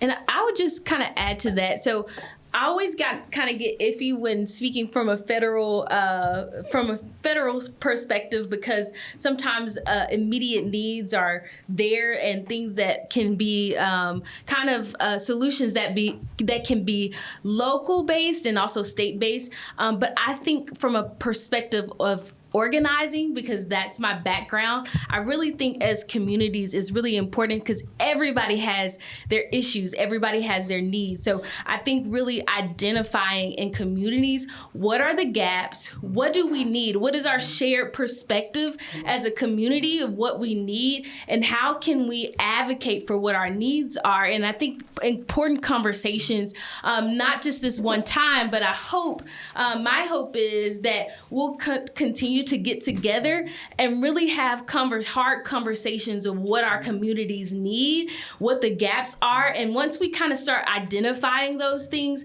we'll be able to understand where the resources lie and who are the allies to some of those issues that we're facing. And so I think the biggest thing is we have to organize and we have to inform, as Saudia said, what's happening within the community so that we can have shared goals. And I think that if we can start there and kind of meet in the middle of where all of our needs are, I think it's so important. And so I think that that's the starting point, really understanding. Yes, I know he's wanting to jump. Go ahead. I want to jump on that too, because I think that the whole business of organizing, sometimes I think it gets lost on us because we think what that means is we're just supposed to all come together so we can find something to do together, so we can accomplish something together. But this is about being in community. How many people have heard of mutual aid? Of course you've heard of mutual aid, right? Because it's so prevalent, pervasive, and in fact insidious across the state. And these are where our communities come together. It's not just about organizing for the sake of going to ask somebody for something. Yeah. It's about being in community. When I say organizing, I'm talking about a flavor of organizing to where you know me and I know you. And we all, when we come together, we have collective resources. I may not have much, but I've got something. And when we're all together, we have more. In the things that I don't have, you may. And the things that I don't know, you might know. And that's the whole essence of what I'm talking about as far as us being the Calvary. So this whole thing about housing, it overlaps with so many other things. I mean, y'all haven't even got me started on the criminal justice system. Okay? This thing is really, really complex, but it's important that we come together as community. This has got to be intergenerational. This has got to be multiracial. This has got to be across all classes. We got to come together. And if we can't come together now, we ain't never going to come together, because we need to come together now more than we've ever needed to come together. Yes. We had a question right here, and then we'll get to you. It's not a question, but I just want to share another perspective that is very impacted by housing. I grew up in Charlotte and then Burlington. And when I grew up in Charlotte, we were all farmers. Mm-hmm. Now I go and I'm like, oh my God, when did they put that house in, right? I currently live in northwestern Connecticut. And the school zone where I live, it's 6 villages. Our village has 50% of the high school. And the reason is because all of the affordable housing happens in our town. In the other towns, it's people coming up from New York City. Right. And they've got their big house that they spend 2 weeks a year in. And so all of the people who do the house cleaning and the lawn mowing and the construction work live in our town. And they are the people who have kids. So the town that makes the least amount of money has the most students. And I spent 10 years on PTO because otherwise the kids in our school wouldn't have been able to do anything. And so the housing it's not just about, are you gonna have a place to live, but how's that gonna trickle down into your family? And the educational process is a huge part of that, especially with what we're dealing with now, where they're trying to, make it all individual and not federal. So yeah. I think that, and Saudia, you are speaking to this too. I heard you say it, that you have a child and you know what it means to have that child be dependent on their housing for their education. And so a school like ours, where we have a lot of people from Central and South America, we don't have as much money for the education of our kids. And so our kids are less likely to get scholarships and be able to go on to college and whatnot. And the housing makes all the difference in these other towns that share our school district. They have all the money in the world. There's one school that only has 76 students. But we have to pay the high school per student, so our town pays half of everything in the high school. And our own school, our grade school, suffers as a result. Thank you so much for sharing. And you had a question? Yes. A question, some thoughts. Okay, go ahead. Wealth, class struggle, wealthy people coming into the state and bidding up the cost of housing. Connecticut town with all the New Yorkers. And, Vermont was flooded with people of wealth during the COVID era.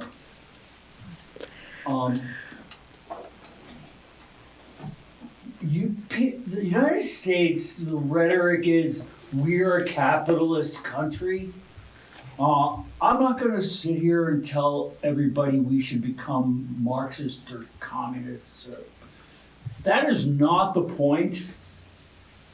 The question is, can we distribute the wealth well enough so that there isn't that much of a difference between the bottom and the top? I frankly don't believe that we're going to rescue ourselves, but that would be the effort. The question, I guess, is how do we change how we think? What changes do we need to make in the way that we think about wealth? My argument is very simple. People do not deserve to be wealthy. No one deserves to be wealthy.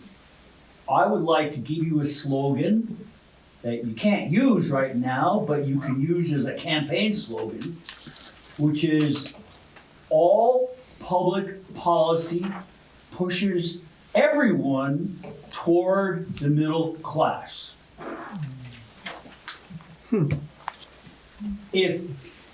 But the one of the little cultural problems we have is people saying, well, I don't care if other people get rich.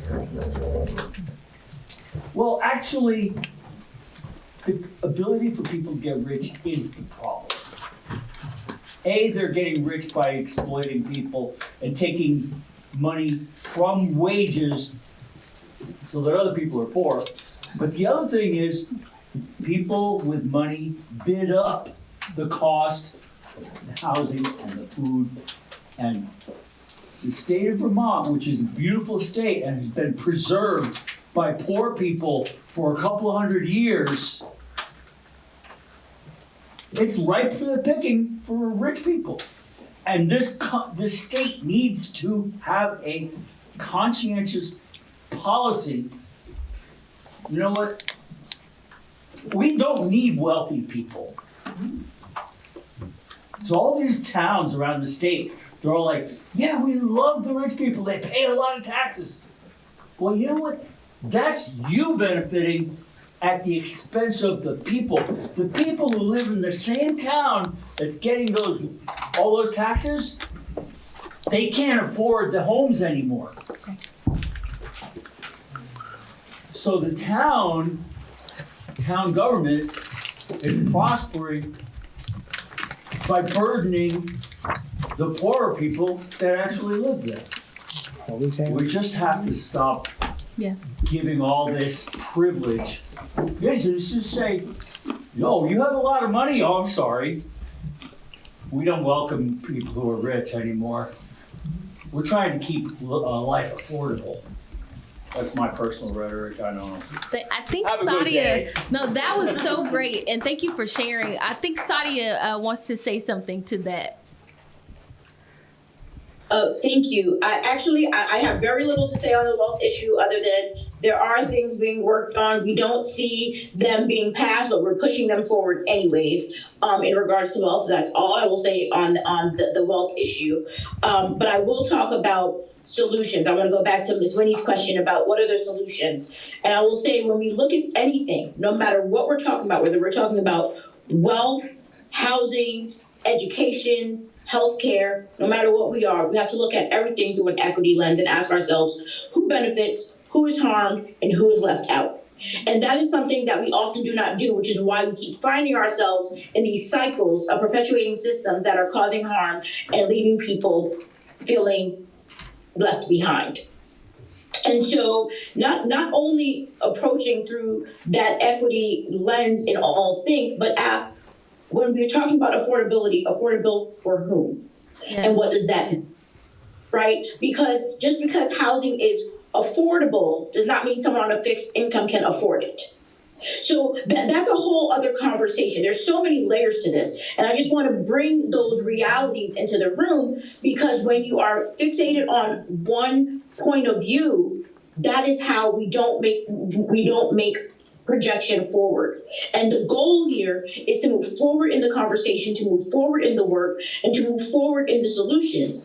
And so some of those housing goals that we need to see solutions at a policy level would be just cause evictions and protections for tenants, and preventing arbitrary displacement, longer notice periods and relocation assistance, rent stabilization and limits to excessive increases, rights to counsel and eviction proceedings. Some of these things exist, some of these things are limited, and so those are some of the things you can be advocating for. I just want to give some really tangible things that you guys can frame your minds around as you go forward in this season of reaching out to your legislators.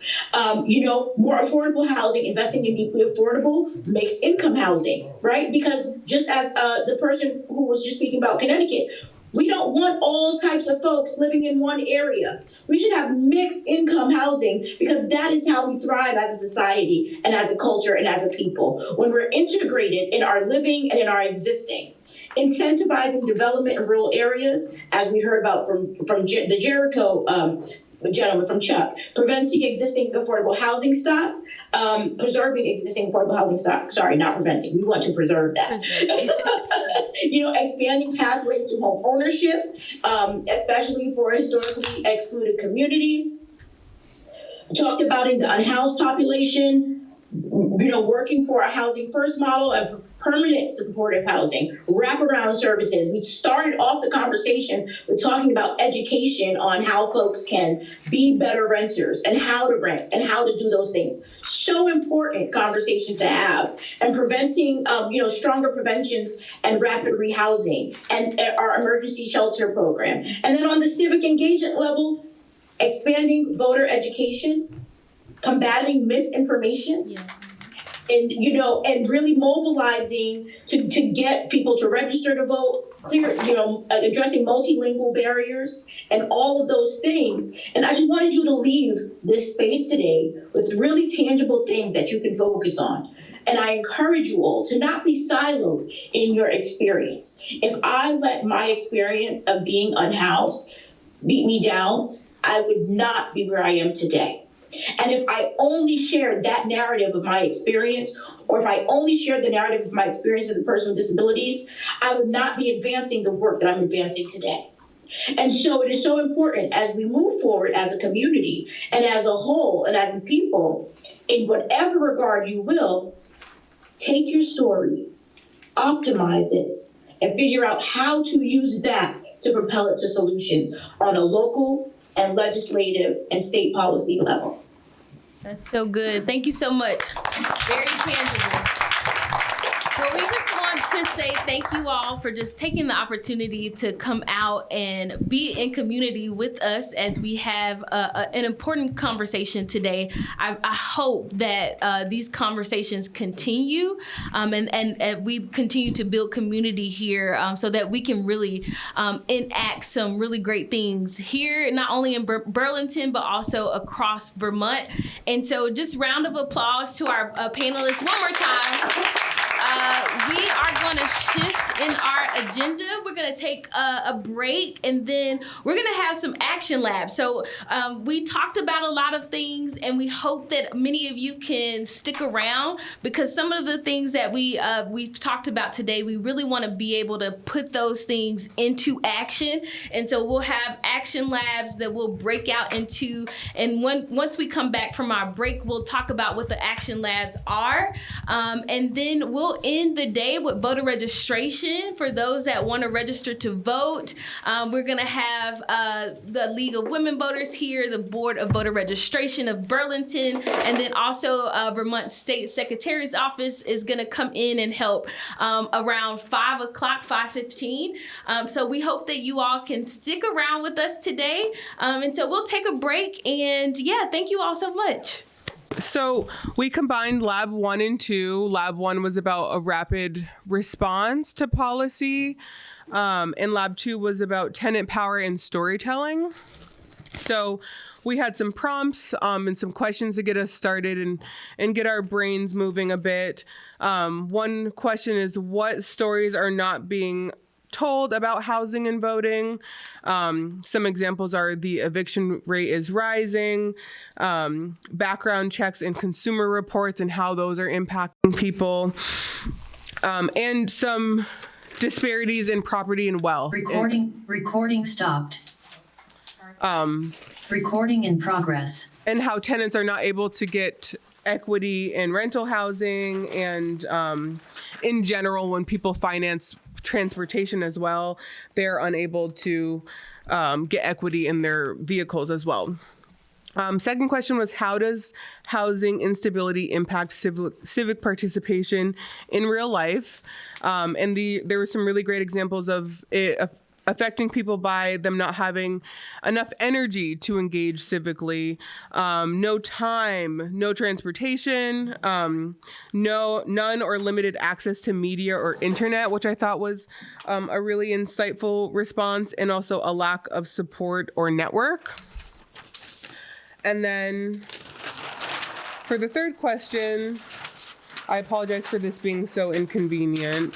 What narratives are harmful and misleading right now? And someone said, an oversimplified story, the welfare queen, voter fraud, and revoking language access, or the lack of the narrative that language access is not important. So we talked about some key components of being able to tell a story and utilize tenant power to the best of people's ability. And we kind of carved out a 3-point framework. Number 1 being outlining what the cause for advocacy is. So when you're going to tell a story, whether you have 2 minutes, 30 minutes, ongoing sessions to tell your story, making sure that that cause for advocacy is named. Secondly, what was the impact of the issue here? How did it affect you or people around you in your community? And then the third was, what remedies or solutions are being suggested to create a solution for this impact? An example that we used to walk through those steps was consumer reports that some housing providers use to vet tenants, that many tenants are unaware of, are even taking place, and don't know that this file is even being built against them or kind of behind their back. So we talked through what was the cause for advocacy there, which was unfair or lack of transparent consumer reports. What is the impact? Delays in having housing security or no housing security at all, and that impact of a lack of transparency. And then the third solution was, or the third piece in the solution that was suggested was more regulation in how tenant screening is done. And we combined that with rapid response as well. So that was kind of what we discussed, and how we can implement this storytelling when we have different amounts of times and different audiences that we're trying to speak to, and utilize storytelling as a way to advocate for the causes that we have.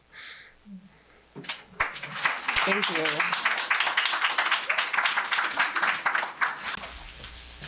Okay. Hi, everyone. I'm Nora, Aaron's, she, her pronouns. I was in the breakout group, building your own civic engagement plan. And, you know, we had a great conversation as we still had a wealth of knowledge and experience, both personally and professionally. I think it was Katie from the Racial Equity Office with the city, I believe, myself, and then David and Kirsten. And I really liked, so we started off with what does civic engagement look like in our community, and that was helpful for me, just coming up with some examples.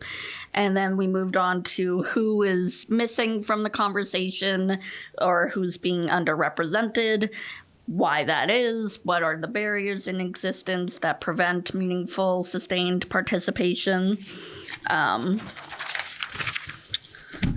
Then we started brainstorming how to have better engagement levels from our communities.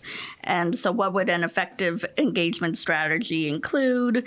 We talked about SMART goals very briefly toward the end of our conversation. If someone's not familiar, it's an acronym, and we were pretty sure it stands for specific, measurable, achievable, realistic, and time-bound goal, just to increase the chances of success with with the goal. So what would an effective engagement strategy include? Where can we meet people where they're at? What partnerships are needed? And how do we ensure people want to be engaged and can trust the process and have whatever they're engaging around feel relevant and meaningful to their lived experience? And how will success be measured? That's amazing. Thanks. Someone on the Zoom coming in. Cool. Okay. Thanks, everyone. Thanks. Great job. Ready? Oh, here it is. All right.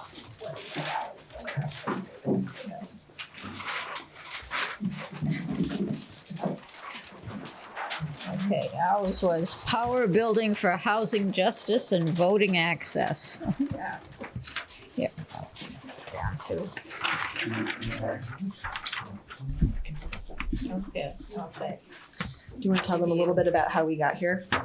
Okay, let's see. We had wonderful Allison made up this, agenda for us.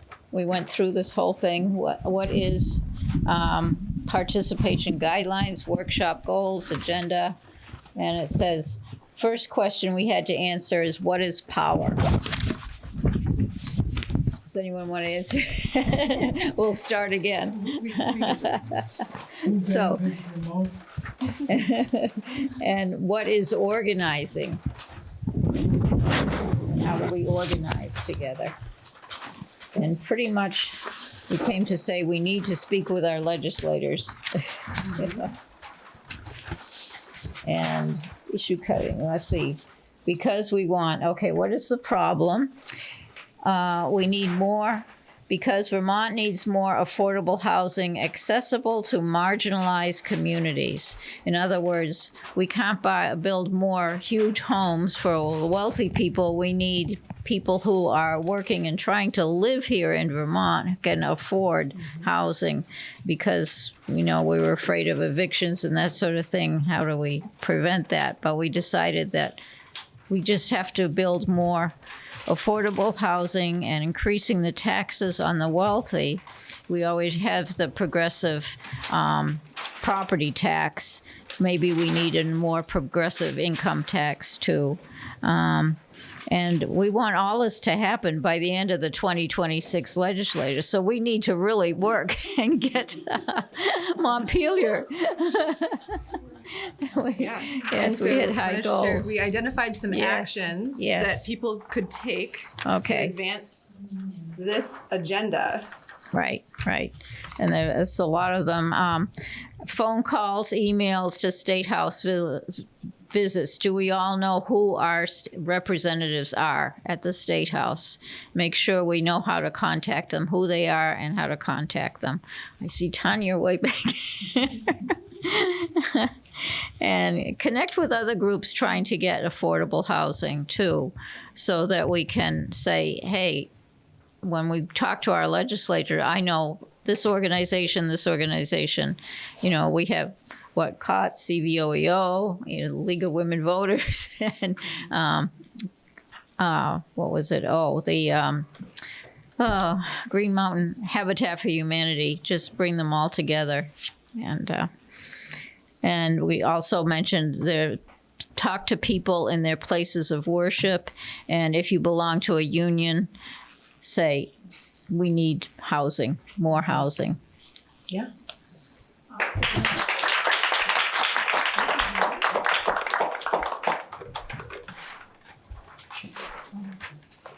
Is that the third one? Yes. So that is a great transition to action. So this is just the beginning. These conversations are so important, and each and every one of us has a role to play in actually making change. And to give an example of change that's happened, Earhart, would you mind coming up and talking about Northgate? Because we wanted to just point out some of the panels that are on the wall here that folks may or may not have noticed. Happy to do that, Jess. Thank you. Thanks. For folks who don't know me, my name's Earhart. It's for the. Gotcha. Okay. For folks who don't know me, my name's Earhart Manka. I'm now retired, but I spent my entire career working in housing, community development, municipal affairs. Ran the Vermont Affordable Housing Coalition for about 25 years and was sort of one of the primary advocates around housing and homelessness at the State House then. And also worked for Bernie Sanders for the last couple of years of my career, working on housing policy for him as well as outreach here in Vermont. Way back when, I was city councilor here in Burlington. Happened to be city councilor while Bernie Sanders was mayor. And one of the major housing organizing pieces back in the 80s was to save Northgate Housing, Northgate Apartments, which is in the far north end of Burlington, 336 units of subsidized housing that had been built in the late 60s, early 70s. Still the largest affordable housing development for low-income folks, seniors, people with disabilities, working families in the state. And it was originally developed under a legacy HUD program that got eliminated during the Reagan years. The private sector owner, the developer who had been the primary developer of it, was able to prepay their subsidized mortgage in actually December, on or about December 31st, 1989. And there was a multi-year effort, including a lot of resident organizing. There were a bunch of different groups that were involved. Vermont Tenants, which is a part of CVOEO, was one of the primary groups back then that was doing like door knocking and resident organizing. There was a lot of resident leadership there that helped to mobilize folks to preserve Northgate so that we didn't potentially have 336 households that would become homeless. And back in the 80s, for folks who were here, it was very much like today. There was a housing affordability crisis. Rents had doubled during the 1980s. Folks out at Northgate were paying, they all had electric heat, and many of them were paying $200, $300, and $400 a month for their heat, even though they were supposed to be living in affordable housing. So it's a multi-year effort. At one point, Bernie, then mayor, told the developer in his office, in the mayor's office at City Hall, he said there was no way that he was going to let them sell the building, sell all those buildings and flip them into condos, which was actually what was most likely to happen. So it was a very complicated, multi-tiered effort. It's still probably one of the most financially complicated affordable housing developments in the state of Vermont. And it became, through the efforts of many people, especially the residents, it became a nonprofit resident-controlled housing development that is basically owned and operated by the residents with some community members on the board. I was on the board for 30 years and was also obviously involved in the 80s as a city councilor. The reason we are really proud of Northgate and why we keep emphasizing it is because it's one of the best examples that we have here in Vermont for residents getting together, tenants of low-income housing getting together, advocating for themselves and making real change happen as a result of their advocacy that directly affected them. And that level of empowerment really it became the basis in many ways of a lot of the principles and policies that are embedded in Vermont state housing policy. One being when public funds are invested in housing, taxpayer dollars, whether they're federal or state, to the absolute extent possible, they should be invested in housing that is perpetually affordable, so that the public sector. Yikes. I need to gesticulate a little bit. Sorry about that. So that when public sector dollars are invested, we don't have to keep rebuying those units over and over and over again from private sector developers that have made a killing on them and then gone away, and people get displaced. So that was the basic lesson of Northgate. And Jess kindly brought something that a local artist who works for CVOEO, she used to work for me as a VISTA member. Her name's Corinne Yance. She's a really talented visual artist as well as a great resident organizer. She created a visual representation of sort of the Northgate story, and it's on those poster boards over there from kind of start to finish. If you're interested, you can go on the website of Northgate Apartments. It is there electronically going back to when the development was first developed, like the groundbreaking photographs that were in the Burlington Free Press. Channel 17, CCTV did an amazing job pulling all these resources together. Thank you, CCTV. Yeah, Megan O'Rourke for CCTV was the one to do this for us when I was still at Northgate. So that is like kind of a very condensed visual representation of it, but it's all online electronically at Northgate on Northgate's website, and it's really a pretty amazing story. There's interviews with people that were involved at the time, like former Mayor Peter Clavel, fellow who used to be executive director of the Burlington Housing Authority. It was pretty progressive in those days. You might not, might not seem that way now, but the guy who headed up Burlington Housing Authority was actually one of the key folks that helped drive this as well. So lots of interviews, lots of news clippings. I think I'm in there somewhere as well. So anyway, check it out. It's online. And thanks for the opportunity to talk about it. Thanks, Earhart. So before you leave, make sure to check out those gorgeous panels. And now it's my pleasure to introduce Senator Tanya Bychowski. We're so grateful for you taking the time to come in today to give us some inspiration and action items for moving ahead. And feel free to come right up here. Wonderful. Thank you. Sorry. There is no air alert in Vermont, I promise. I'm Senator Tanya Bychowski. I am one of the 3 senators that represent the Chittenden Central District, which we are currently in.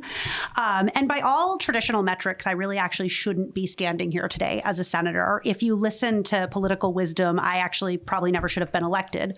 I grew up working class. I had a job through high school so I could pay for some of my own basic needs. I didn't always live with my parents, and I currently work full-time and worry constantly about things like losing health insurance or being no-cause evicted from my home. I am, in fact, a renter, and because I, like many Vermonters, have never been able to afford my own home, I am, in fact, the only renter in the Senate, and one of the few who also has a full-time job in addition to my work as a senator. And there was really no pathway built for me to end up with a master's degree in social work, let alone being an elected representative of a 65,000 person Senate district. I've had to build that path each step of the way. And my personal perspectives on policy and the urgency of action comes from that experience. In the State House, it continues to be an uphill battle to fight for the needs of everyday Vermonters who are struggling. Just like in DC, there are moneyed interests in Montpelier for whom the status quo is actually working just fine. We need to center not the needs of the developers and the landlords who are doing fine, but the needs of the Vermonters who are getting left further and further behind. We aren't going to just build our way out of the housing crisis. We are going to have to do a lot more than that. We are going to have to stop funneling tax dollars into the pockets of the most wealthy. We need to regulate the short-term rental market. We need to have fairer taxation, both income tax and our property tax. Our property tax is one of the most fair in the country, but the top 1/3% pays a fraction of a percentage of what the bottom 2/3 are paying. We need to build strong protections for tenants. And we need to think transformatively towards models like social housing that has been widely successful in creating affordable, safe housing in Vienna, Austria. And all of these ideas are in bills that are hanging on the wall in Montpelier and have gotten very little airtime. Due to the representation in the building, it's been a constant fight to bring the right voices in, and these fights haven't been fully successful yet, but they can be.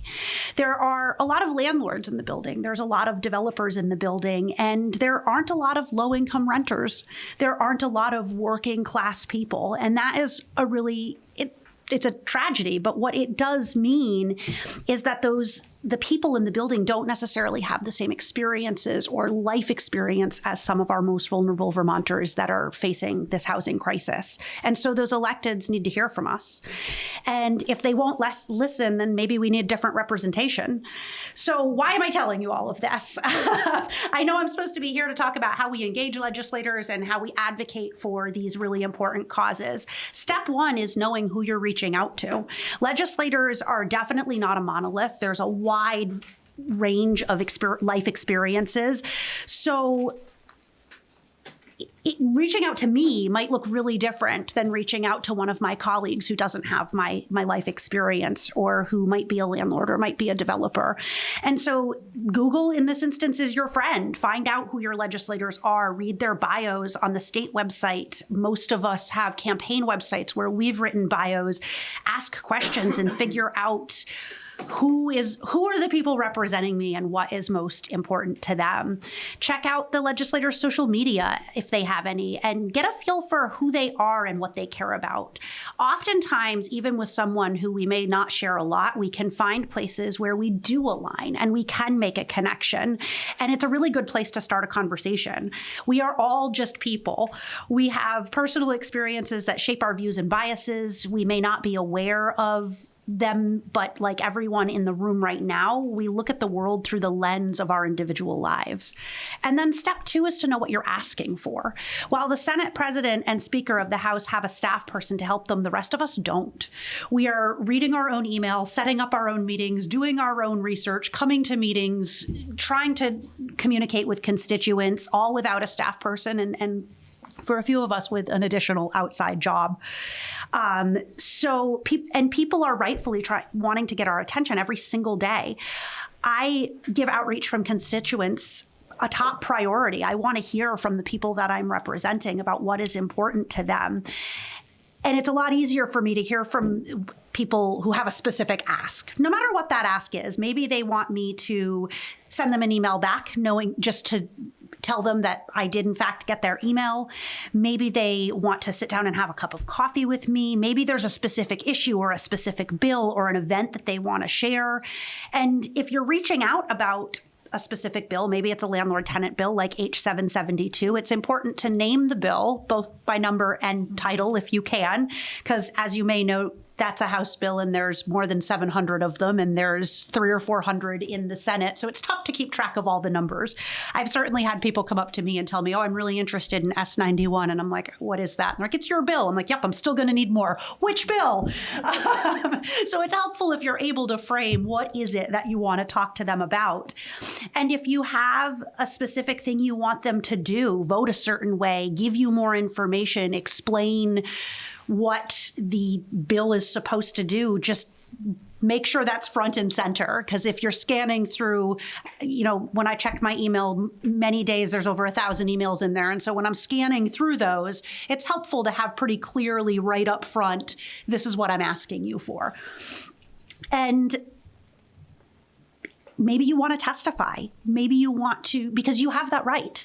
I know not every legislator works exactly the way I do, but when a constituent reaches out to me to testify on a bill, I will do everything in my power to get them in front of that committee so that they can testify on that bill.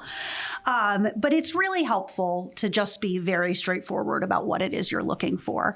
Another important thing is to be informed. And if you're not informed, it's okay to say, I've heard this is what this is going to do, but I'm not sure. Can you tell me? Sometimes I get a lot of really angry emails that are based on misinformation, because that's happening here in Vermont too. And I'll go read the bill and be like, I don't think that's what the bill does. So if you're not sure, read the bill. If the legalese feels overwhelming, just say, I'm not sure, but I've heard this is what it does. The next step in this is gathering your people. There's a tremendous amount of power in numbers. If I hear from one constituent about an issue, yes, that matters and it's important and I care. But if I hear from 100 constituents about an issue, that elevates it. And it also gives me leverage to advocate with my colleagues. My fellow senators who are in committee with me can dismiss my opinion and can maybe dismiss me if I say, oh, I heard from someone about this. But if I say I've heard from 100 of my constituents about this issue, it's a lot harder for them to dismiss that. And if you, like me, are someone who has often felt your voice wasn't in the room with decision makers, it's even more important to speak up and have those numbers.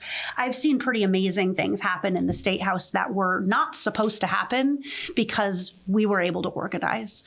My first term in the Senate, and this isn't about in the House, this isn't about housing. People may remember there was a pretty draconian plan to cut state and teacher pensions. And initially I was the only one that said, wait, this is wrong. But we actually defeated that plan because I was able to organize with the teachers union and the state workers union. And it wasn't me alone saying it was wrong. It was me and a couple thousand of my friends from outside the building. So if you've got someone inside the building, organize with them too. You can be allies. In fact, if you can be, you should be. I also think it's really important to recognize that it's an election year. People are running for re-election. And in Vermont, every one of our seats, with the exception of county seats, are up for re-election every 2 years.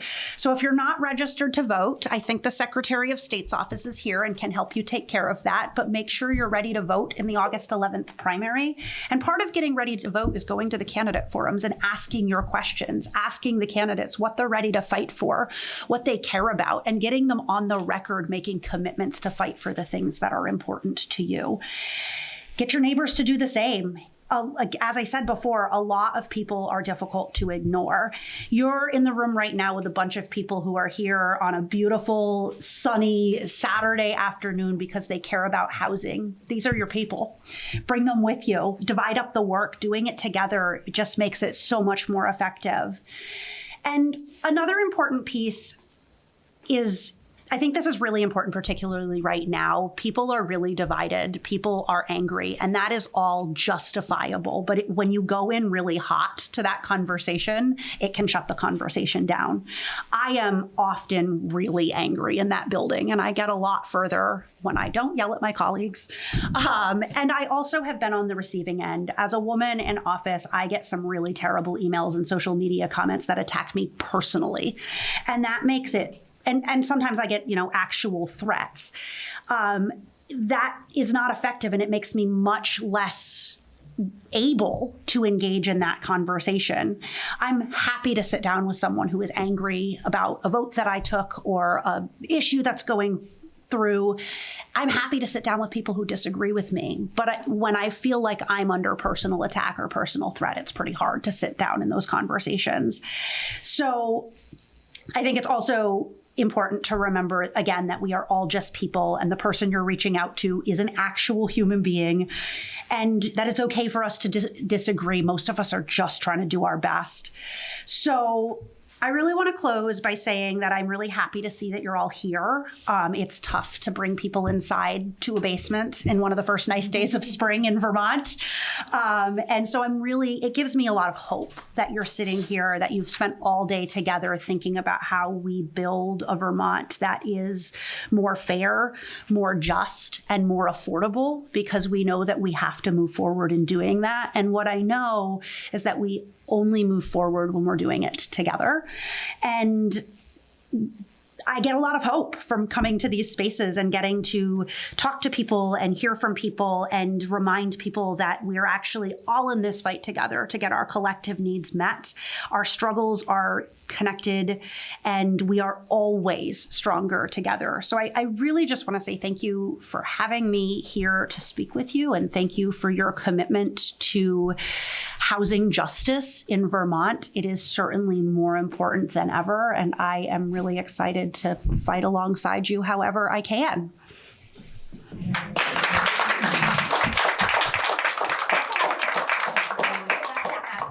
Yeah, and questions. Yeah, happy to take questions if anyone has them. I do want to testify. I've tried to testify a few times, and one thing that's interesting is there's a lot of missed dates and stuff, a lot of false information about when things are, and who to see, and yeah, already cleaned up. It's definitely pretty tricky. And one of the things that is really tough in the State House is sometimes the dates and times just change at the last minute. It may be because we're late on the floor. It may be because an expert witness couldn't come because they had another meeting. And we could absolutely, as a whole, do a better job communicating, and staff would certainly help with that. But I think leadership also has a role in that. Is there a specific bill you're hoping to testify on? I can't think of right now, but there's been a number of housing bills. Yeah. And one, for example, is we need to do a much better job. A lot of out-of-state interests and stuff, a lot of, even in the state of Vermont, they're trying to buy big single homes and convert them into vacation homes or bed and breakfast, money-making things where they could be used into turning into affordable housing. Yeah, absolutely. Just like everywhere, we've got private equity buying up Vermont, and we also have a really high rate of second vacation homes. One of the things that I have been pushing for, and I'm hoping we might get some version of through, is actually a higher property tax rate on those second homes that sit vacant most of the year, to be able to. Right now, our property tax rate, as I'm sure you know, is it's 2. It's homestead or non-homestead, which is such a blunt object. And if we were able to expand out, and instead of having 2, have 3, 4, 5, 6 different rates, we could dial that in more so that these big moneyed interests are paying more into the system.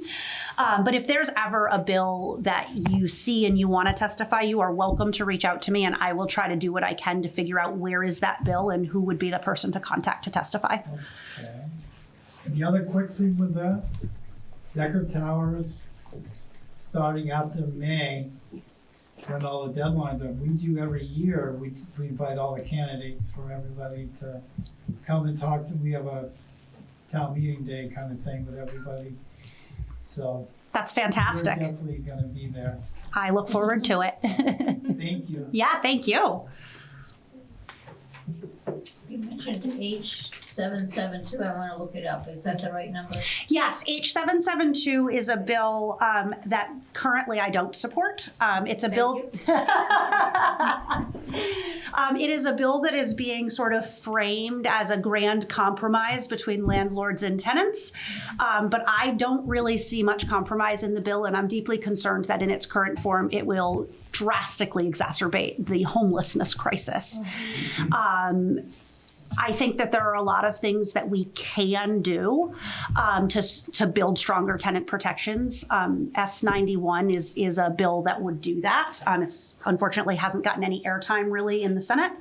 And when we hear, I think another important piece here is the Landlords Association, which is the trade association for landlords, has a lobbyist, a paid lobbyist in the building. Our most vulnerable low and moderate income Vermonters who are struggling to get by don't have a paid lobbyist in the building. Let's get one. I love it. I nominate Jess. I mean, we have great people that are fighting for us, but not in the same way with the same money behind it. You know, one of the things we've heard is the reason behind putting forward H772 is that evictions just take too long. And so what the bill does is erode on due process and make it faster and easier with less. Yes, it's not a good bill. But one thing that I have seen, there are 8 states that guarantee legal counsel to people facing evictions. And interestingly enough, the evictions from start to finish in those states moves much quicker. And people's due process and right to be housed is protected. And I've proposed doing this, but I've gotten nowhere. So they get a house after. Well, so they may, after they're evicted. They may. So in those states that have this protection, people may still be evicted. The rates are lower, and the process is often faster because the end of an eviction case doesn't always mean the person is evicted. Sometimes it means, but if the person facing eviction has an attorney, they can navigate the process much quicker and fairly. You know, our court systems are complex. They are, you know, if you fill out just this piece of paperwork wrong, it sidelines everything. And to ask someone facing being evicted from their home who probably isn't an attorney. I mean, maybe some of them are, but the vast majority are not, to navigate that system with no legal support while the 80% of landlords have an attorney is simply not fair. And so if we want to talk about compromise, if people truly are saying we need this process to go faster, the fair response is to make sure everyone facing an eviction has an attorney. Hello. Hello. So, Stephen Marshall, hedge funds, people of large wealth buying property, I think it should be unconstitutional. I mean, the way that wealth just pushes the rest of us around. We need the state to be our guardian. Yes. Any movement? Well, I mean, as I view it, that's the government's job, is to make sure everyone has their basic needs met. We're not doing a great job at that. You know, it's not a constitutional amendment year, and I'm not a constitutional attorney. As I said, I'm a social worker. So I don't know the sort of nuance of that. I wouldn't be asking for that. But I do think there is more conversation than I've ever heard about taxing the wealthy.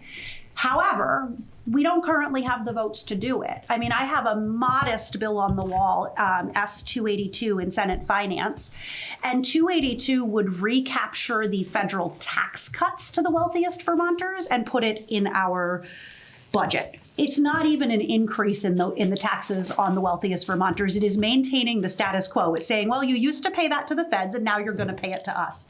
And we can't get the Democratic votes to get it out of the committee. The Democrats split. There are 4 Democrats and 3 Republicans on that committee, and 2 Democrats voted for it and 2 Democrats voted against it, and it died in committee.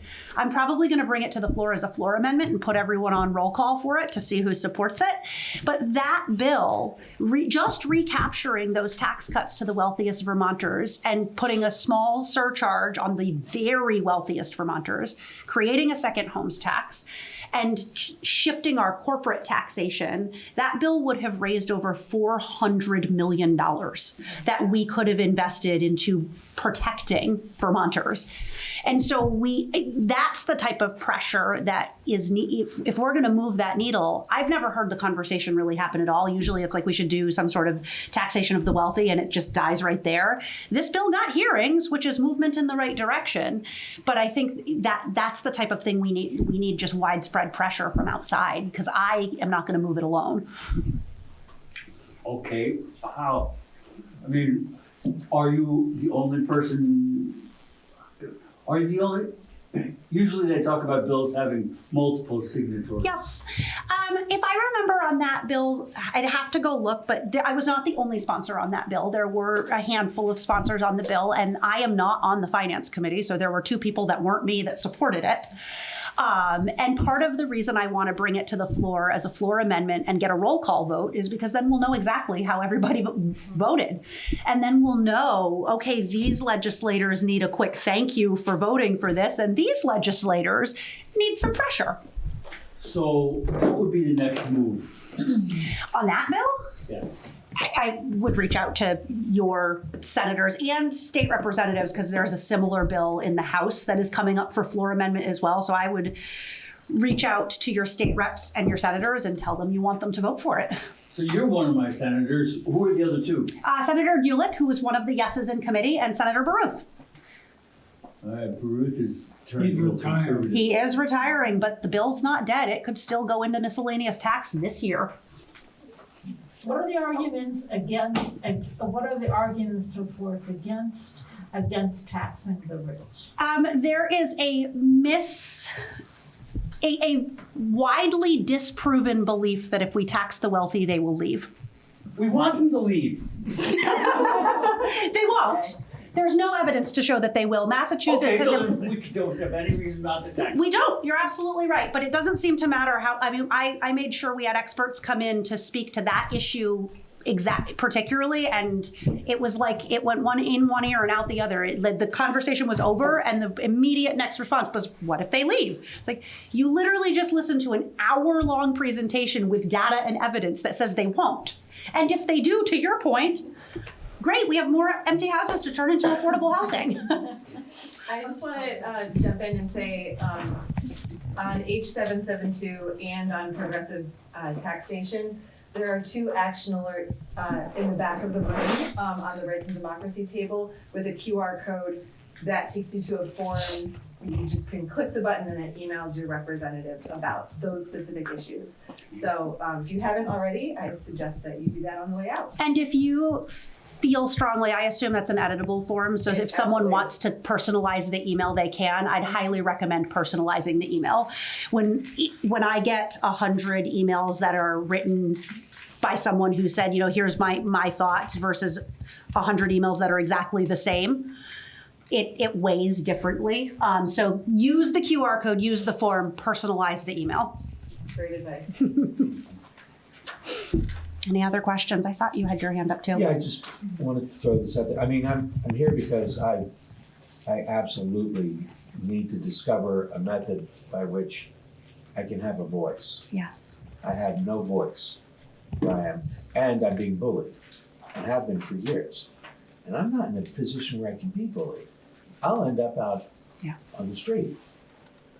But that said, and I'll pursue that conversation after all the workshops and so forth. But it occurs to me that there's a chunk of conversation underneath the conversation that I'm hearing, that I think it might serve all of us well if I could just bubble it up.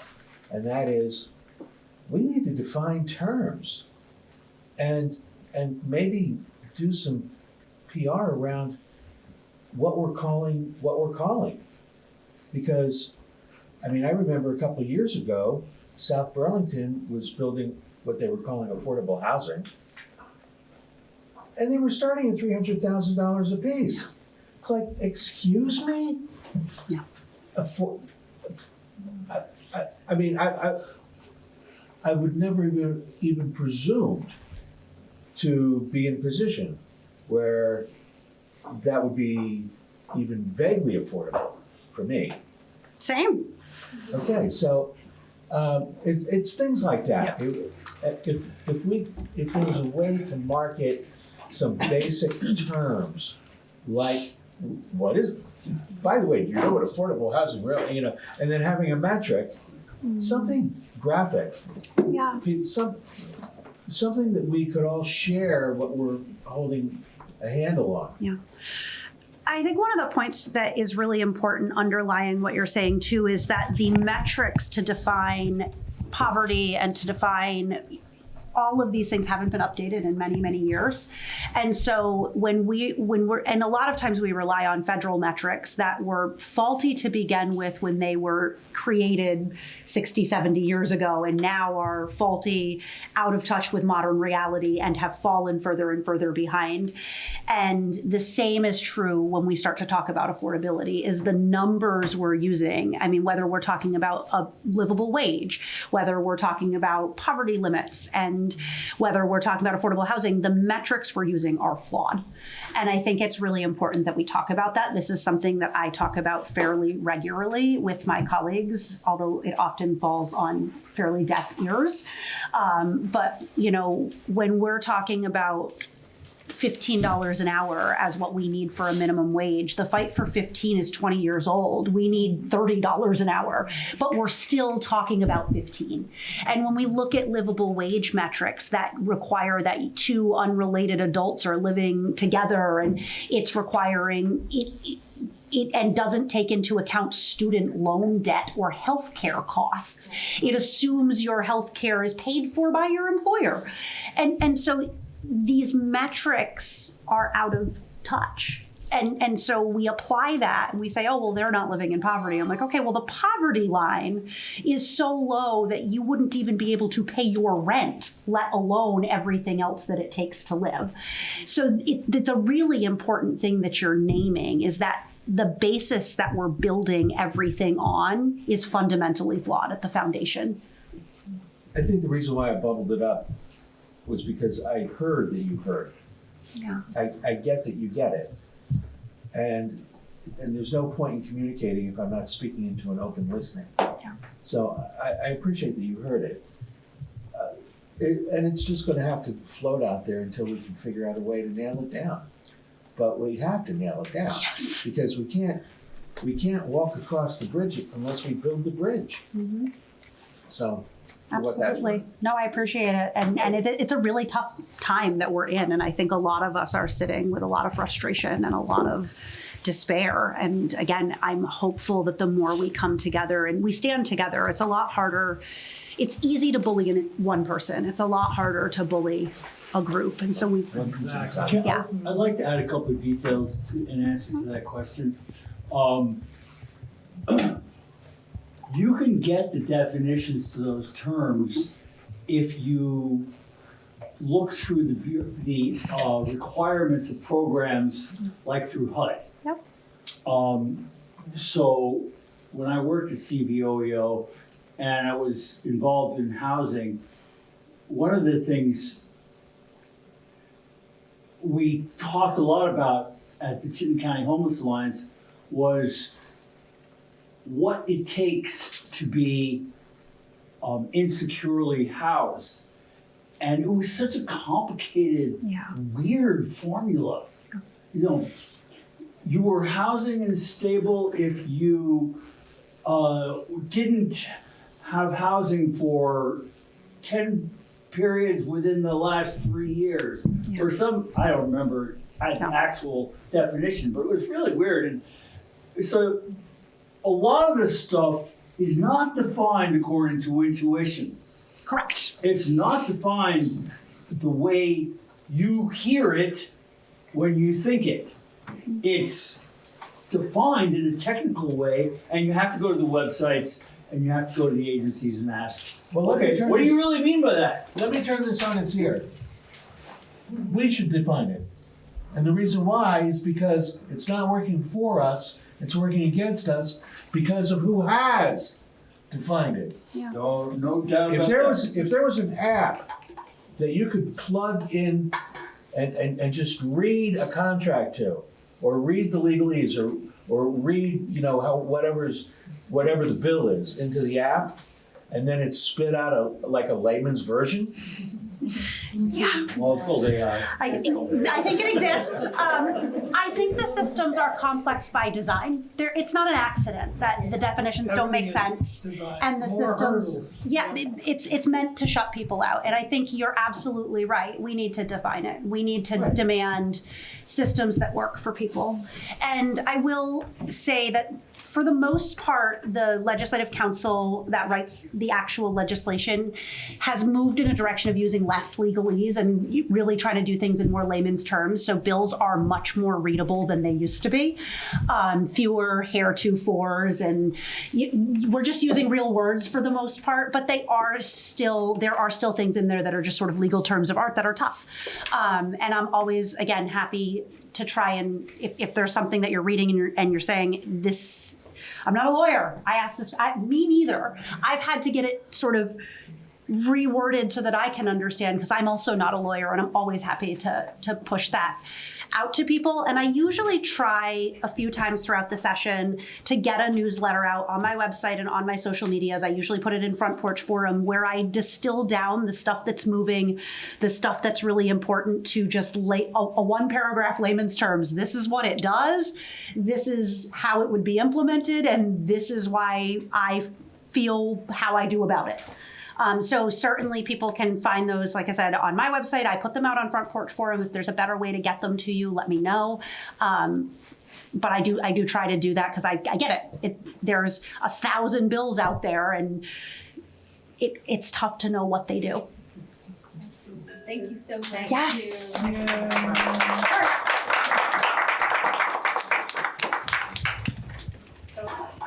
As we're getting close to wrapping up, I want to invite David Foss with some comments.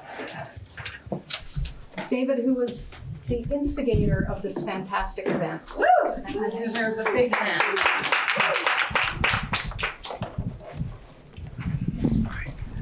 I just really want to make a quick commercial for NLIHC, National Low Income Housing Coalition. It's a fantastic group. I got involved with it a couple years ago now. And what it does is it gives you an opportunity to learn the procedures, the steps. At the end of they have a week-long convention which discusses policy, which is based on a national level, but all the local states, they're all involved. If you become a member, they have absolute first-rate statistics and graphs, information, stories. They've got good researchers that it's NLIHC involves companies, involves legal, it involves tenants. What I'm trying to do here is get more tenants involved and going every year. Unfortunately, with funding and everything, I've only been the only one available to go the last 2 years. So I'm hoping to figure a way through Vermont and nationally how we can get partner groups to increase the funding so more Vermonters go, not just from Burlington, but from Johnson, from Bennington. All our towns and cities are having the same problems with drugs, addictions, people buying up expensive properties to turn them around into make money instead of create housing. So you guys, if you get a chance, I was hoping Tia would bring some paperwork up, sign up as a member, and then you can start getting all these information and stuff. They have webinars that they post almost weekly, different things about voting, about, they have things where you can call your representatives and stuff about certain issues that are really going to affect you. And with all the misinformation out there, these guys are perfect. They're in the middle. They look at all sides, and I like the information. And I'm going to go back. I want to bring more than me. It's expensive with 1 or 2, but if we can get 10, maybe we can get a van instead of flying 10 people by air. There's ways, again, strength in numbers. In the past, it used to be as Vermont goes, so the rest of the country did. So I really want us to, fire everybody up. And I think Vermont is a place we still do have mostly friendly discussions. We don't have too many issues where we're fighting anymore. except for town hall days. I used to go to some of those town hall meetings, and you actually had fist fights, but then you made up with dinner afterwards. But again, Tia, thanks for coming. Next convention, David. Next March of 2027. All right. I'm going. I'm hoping to get more than just me to go. It's in Washington, D.C. In Washington, D.C. I also would like to make this area kind of like a mini NLIHC, Burlington. I don't know how we change it, whatever. There's more help in numbers than on your own. I believe all these rules and laws and stuff are changed to make one more step for everybody. New office, new regulations. You know, it's designed to divide instead of keep people together.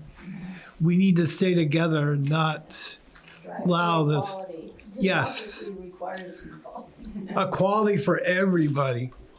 So, I know, am I introducing? I'm going to keep it brief. I'm just going to give a couple of thank yous. Thank you so much, David. David was the mastermind behind this event, and I really appreciate you for bringing NLIHC on to assist. We just want to thank a couple of organizations that have been a part of the event. We have BRAVE, CVOEO, Disability Rights Vermont, Housing and Homelessness Alliance of Vermont, League of Women Voters, who's going to be helping with voter registration if we have some people wanting to register to vote.